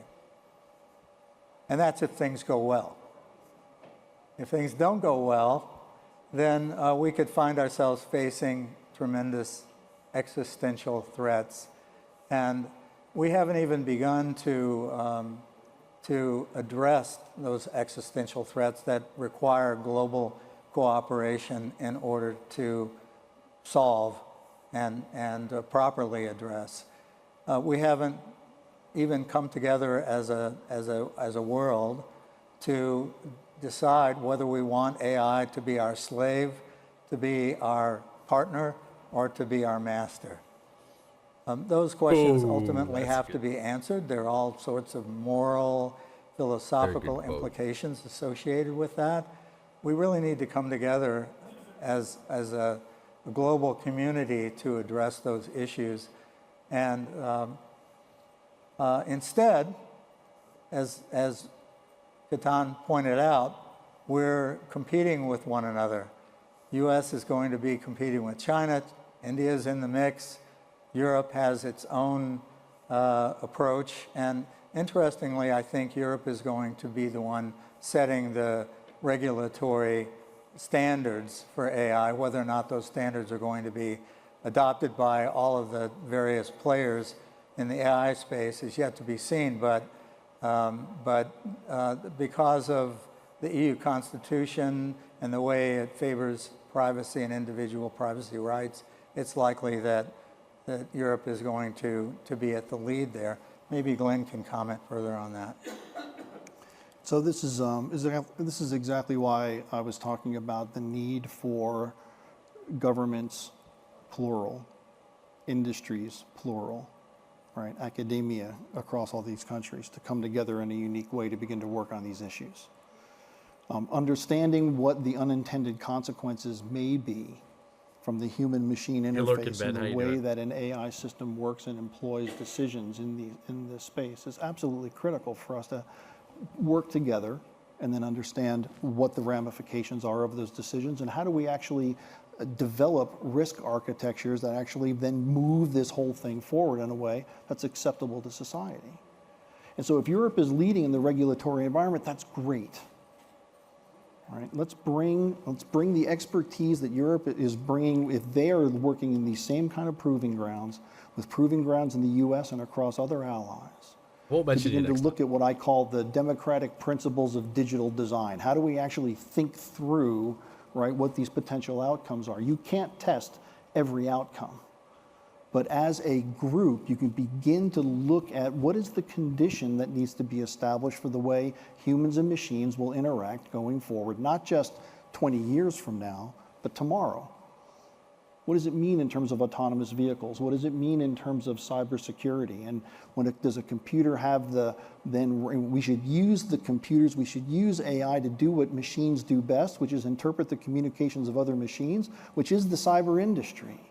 And the complexity of the security is far beyond, right, what we can keep up with, but the machines can.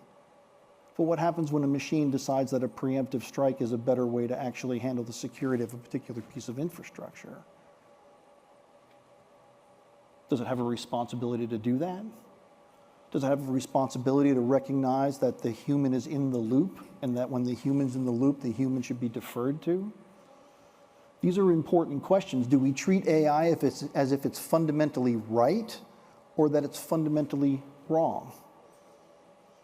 These are questions that we can only answer by actually getting together and work through it. And in my experience in the national totally security talk over this guy. what I think a lot of folks don't understand is that but none of us do this alone. This guy's I've seen what he's the doing right now is quality trying to of convince national and people that AI international is good. research and development and actually and convince different people also regulatory to groups and because integrating that's display that capabilities it can be across nations dangerous. It can in order be, to deliver some of the things but that he's are not really most important for saying our anything security. that I guess I don't already think know, or can we do it. don't I know already we know. can do it, right? For the security and for the good of all. It's I important think to it's really say, powerful but because when we it's just identified these most of 10 what he's saying is solutions, just don't we be found too ourselves worried, saying, guys. We're doing our best. We're why aren't thinking they about getting it. rolled out? We're building it. You know, everything we've created is really designed in terms of tech solutions, is designed for a third of the world. Why isn't it going to the others? And you realize there's something stopping us rolling them out. Some of that is policy, and some of that is the conditions aren't right. Some is the infrastructure isn't They're there. also and so not on. owed it. But That's actually, the big thing. They're in not owed very it. poor countries where we've seen technology rolled out, all of a sudden, hundreds of millions of people who were poor, unbanked, and were just seen almost as if they were a liability for the Environment country, is right. Technology became an moves asset. into a country. They became productive. They're an asset. They're employed. They create financial value. Now they're customers. And I think we're on that brink where another 5 to 6 billion people are about to become valuable customers. And technology enables that because the cost of service goes down quite dramatically. Absolutely. I think it's important, as I mentioned earlier, with the opportunity to build new infrastructure to enable some of these key technologies, at the opportunity to actually think about the security and the implementation from the design phase, rather than try to figure it out afterwards. How many times within the cybersecurity industry have we said, if we can only start over? But we deal with sunk cost that becomes an obstacle to then adopting new technology. Yeah. We don't have that here, so I see the opportunity to do the infrastructure piece in the rest of the world as real opportunity, right? To learn and to develop and then figure out how you then move from what we have to what we should have going forward. And Walt, you've seen that in the consumer space too. You've seen people adopt things that it wasn't clear which standard might win, which technology might get adopted, but that shift has happened. How do you see that applied looking ahead? Things like AI, delivering something that's useful but secure, sustainable, and so on. Well, first of all, I really feel lucky to be here at CES at this moment in time. This is my 50th CES. And wow. When I first started coming to CES, everything was analog. We didn't have any digital products at all. I imagine things have probably changed so much for him. And so when the digital revolution came along, I thought, this is a once-in-a-lifetime opportunity to hitch my wagon to a transformative technology that's going to change the world. And here we are sitting up here on stage talking about a transformative technology that's going to change the world, and that's AI. And 19 maybe, and AI on top of that. Right? So, that's right. Yeah. So what I see is I see every digitally connected product, every digital product powered by AI. That's a future that I see. So every product has to change. Oh, absolutely, it will be. Everything that connects to the internet has to change. Everything. Every manufacturer that makes an Internet of Things product. If we consider Moore's law, to partner with an things that take AI one giant company, computer because today, we can't all develop AI. We see the resources that it takes to develop take a smaller AI, computer next the year, money, a smaller computer next year, the and then are now talent just a that it takes piece to develop on a AI. computer next year. But of course, these things will be licensed out. And so just as Sony has partnered with Google to have a Google-powered TV set, we're going to see products that are powered by AI. And it's going to be in a very exciting time because it will transform every product that we use. It's going to transform our lives. And hopefully it will make us more secure. It should enable us to be more efficient, more productive. Certainly, we hope that the economies of the world will grow as a consequence of embracing AI, but there are also going to be disruptions associated with AI. And maybe you can talk a little bit about those disruptions, or Glenn can. Yeah. But, you know, it's estimated that maybe 30 million people in Europe alone will be displaced as a consequence of the adoption of AI over time. And that's going to have significant repercussions at the political level and could affect the politics. It's a little bit scary too when these guys talk about and also on a stuff. They're like, yeah, people are going to lose homes and die. I Governments are going to get pissed. Things are going to go down. In terms of how much time but I'll be at my I vacation thought we had 10 home. minutes more, but we don't. So what I was going to say was, in terms of the disruption, it's potentially huge, and especially because it's not just one technology that's changing. It's almost the whole suite underlying us is about to become an intelligent suite of technologies, and when that changes, you know, everything changes in terms of our jobs, our relationships with each other, between individuals, communities, countries. You know, everything's about to change, and so it's quite a difficult transition. And there are winners and there are lots of losers out of this until we figure out where it settles. And so that calls for some measure of leadership, political leadership, community leadership. And with that missing, it causes conflict. I think it we're in that has, transition. I think it also has a real implication for education and the development of the next generation workforce. Because if we're going to develop the talent that's actually going to sustain the breakthroughs, then they need to be training with machines now. Right? And they need to learn now that it's not just about data accumulation, it's about knowing how to ask the right question and how to test the result. It's the critical thinking aspects of it, not just the amass of data and knowledge around that. Yeah, back in the day, you could just have more information. You can't do that anymore. As we have humans and machines learning. You have to ask the together. right questions And I because think the that data sets are so opportunity, big. needs to be factored in to what is perceived as an incredible job loss as AI comes forward and replaces a lot. There will definitely be replacement. I'm not saying that it's not going to happen. I'm saying that there's also opportunity from expertise from the human beings working hand in hand with the machines, learning together. Our time is nearly up. Just give us a final statement, just each of you, on why are you positive, though, this level of change at this point? Why are you intrinsically positive about the future? Well, this is an evolution of our civilization. And no, but why is he personally evolutions of positive? Civilization. Positive. Because they my stock look fraught with peril when yeah, you're I get looking it, ahead dude. at them, We get it. when you're looking I can back, understand. They look inevitable, and I think this will look that way. Thank you. I'm well invested. I'm confident we will get there. When things because change, it's going to be me mankind. on top.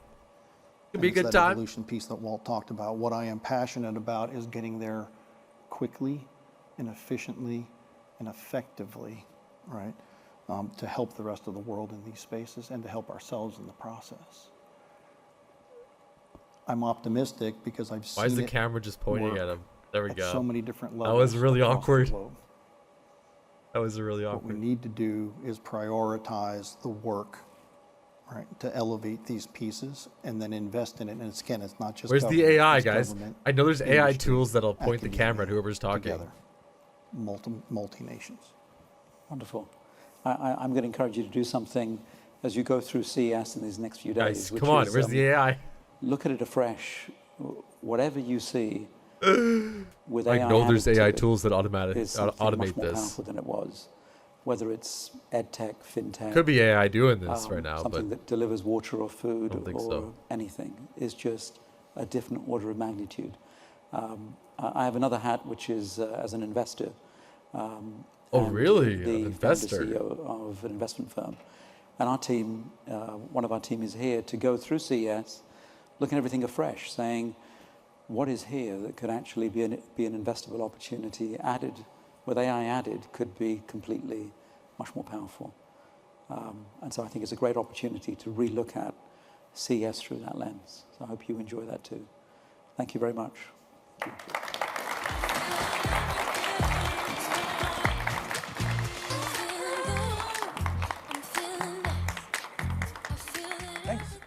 Okay. I think that segment, like the first half was excellent. That was full of data. It showed a lot of how, well, it showed really how recently the world has gotten wealthy and has gotten access to a whole bunch of information and has gotten access to technology. Like the vast majority of people, we're like, it's still an exceptionally new thing in their life. Even literacy, that was one thing with that I was really surprised about. That how recent literacy rates have become somewhat up to date. Like everybody in the United States can read, almost everybody in Canada can read, but still in a lot of other countries that is not a full thing. I guess it's not 100% guarantee. All right, culprit. There you go. 3 minutes 20. I didn't mean to hit the exact point and be like, oh, you gonna let me go now? No, it's good, dude. Like I said, I'm gonna get a whole bunch of video editing done, get this stuff up. Appreciate it. Thanks guys for coming out. Let me do a little outro thing, and we'll roll it to somebody. Do we have let me pop over and see. We might be able to raid out too. Let me take a look. Molly! We'll raid out to Molly. Good old Molly.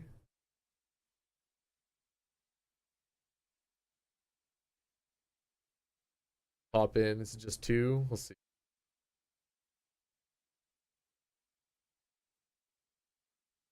We'll see. We'll see. All right. Raid. Molly gets capped.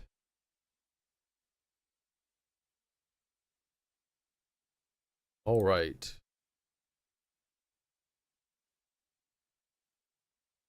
Well, let me do my little outro here, culprit. You'll see. I don't even have it set out. It's still going to be a little stumbly, but we'll figure out a consistent one. Usually I'll do it a few times and see how well it works. All right. Well, and my video is not loading properly either, but just for the voiceover, do it here. Thank you so much for watching. If you liked the video, please like and subscribe. Of course, I am live Mondays, Wednesdays, and Fridays. I try to do it somewhat during the day, and I think I'll get to a consistent work schedule too as I move into a new place, or a consistent stream schedule at some point in time. So thank you all for coming out. We're going to raid it over to Molly Gets Mad, who's a wonderful friend of the stream. I will see you all in days. Of course, it's Monday right now. I'm blanking on even what day it is at the moment. See you guys later. Culprit, thanks for coming out as usual, man. Appreciate it. I love seeing you. Excited for D&D. Have a good one.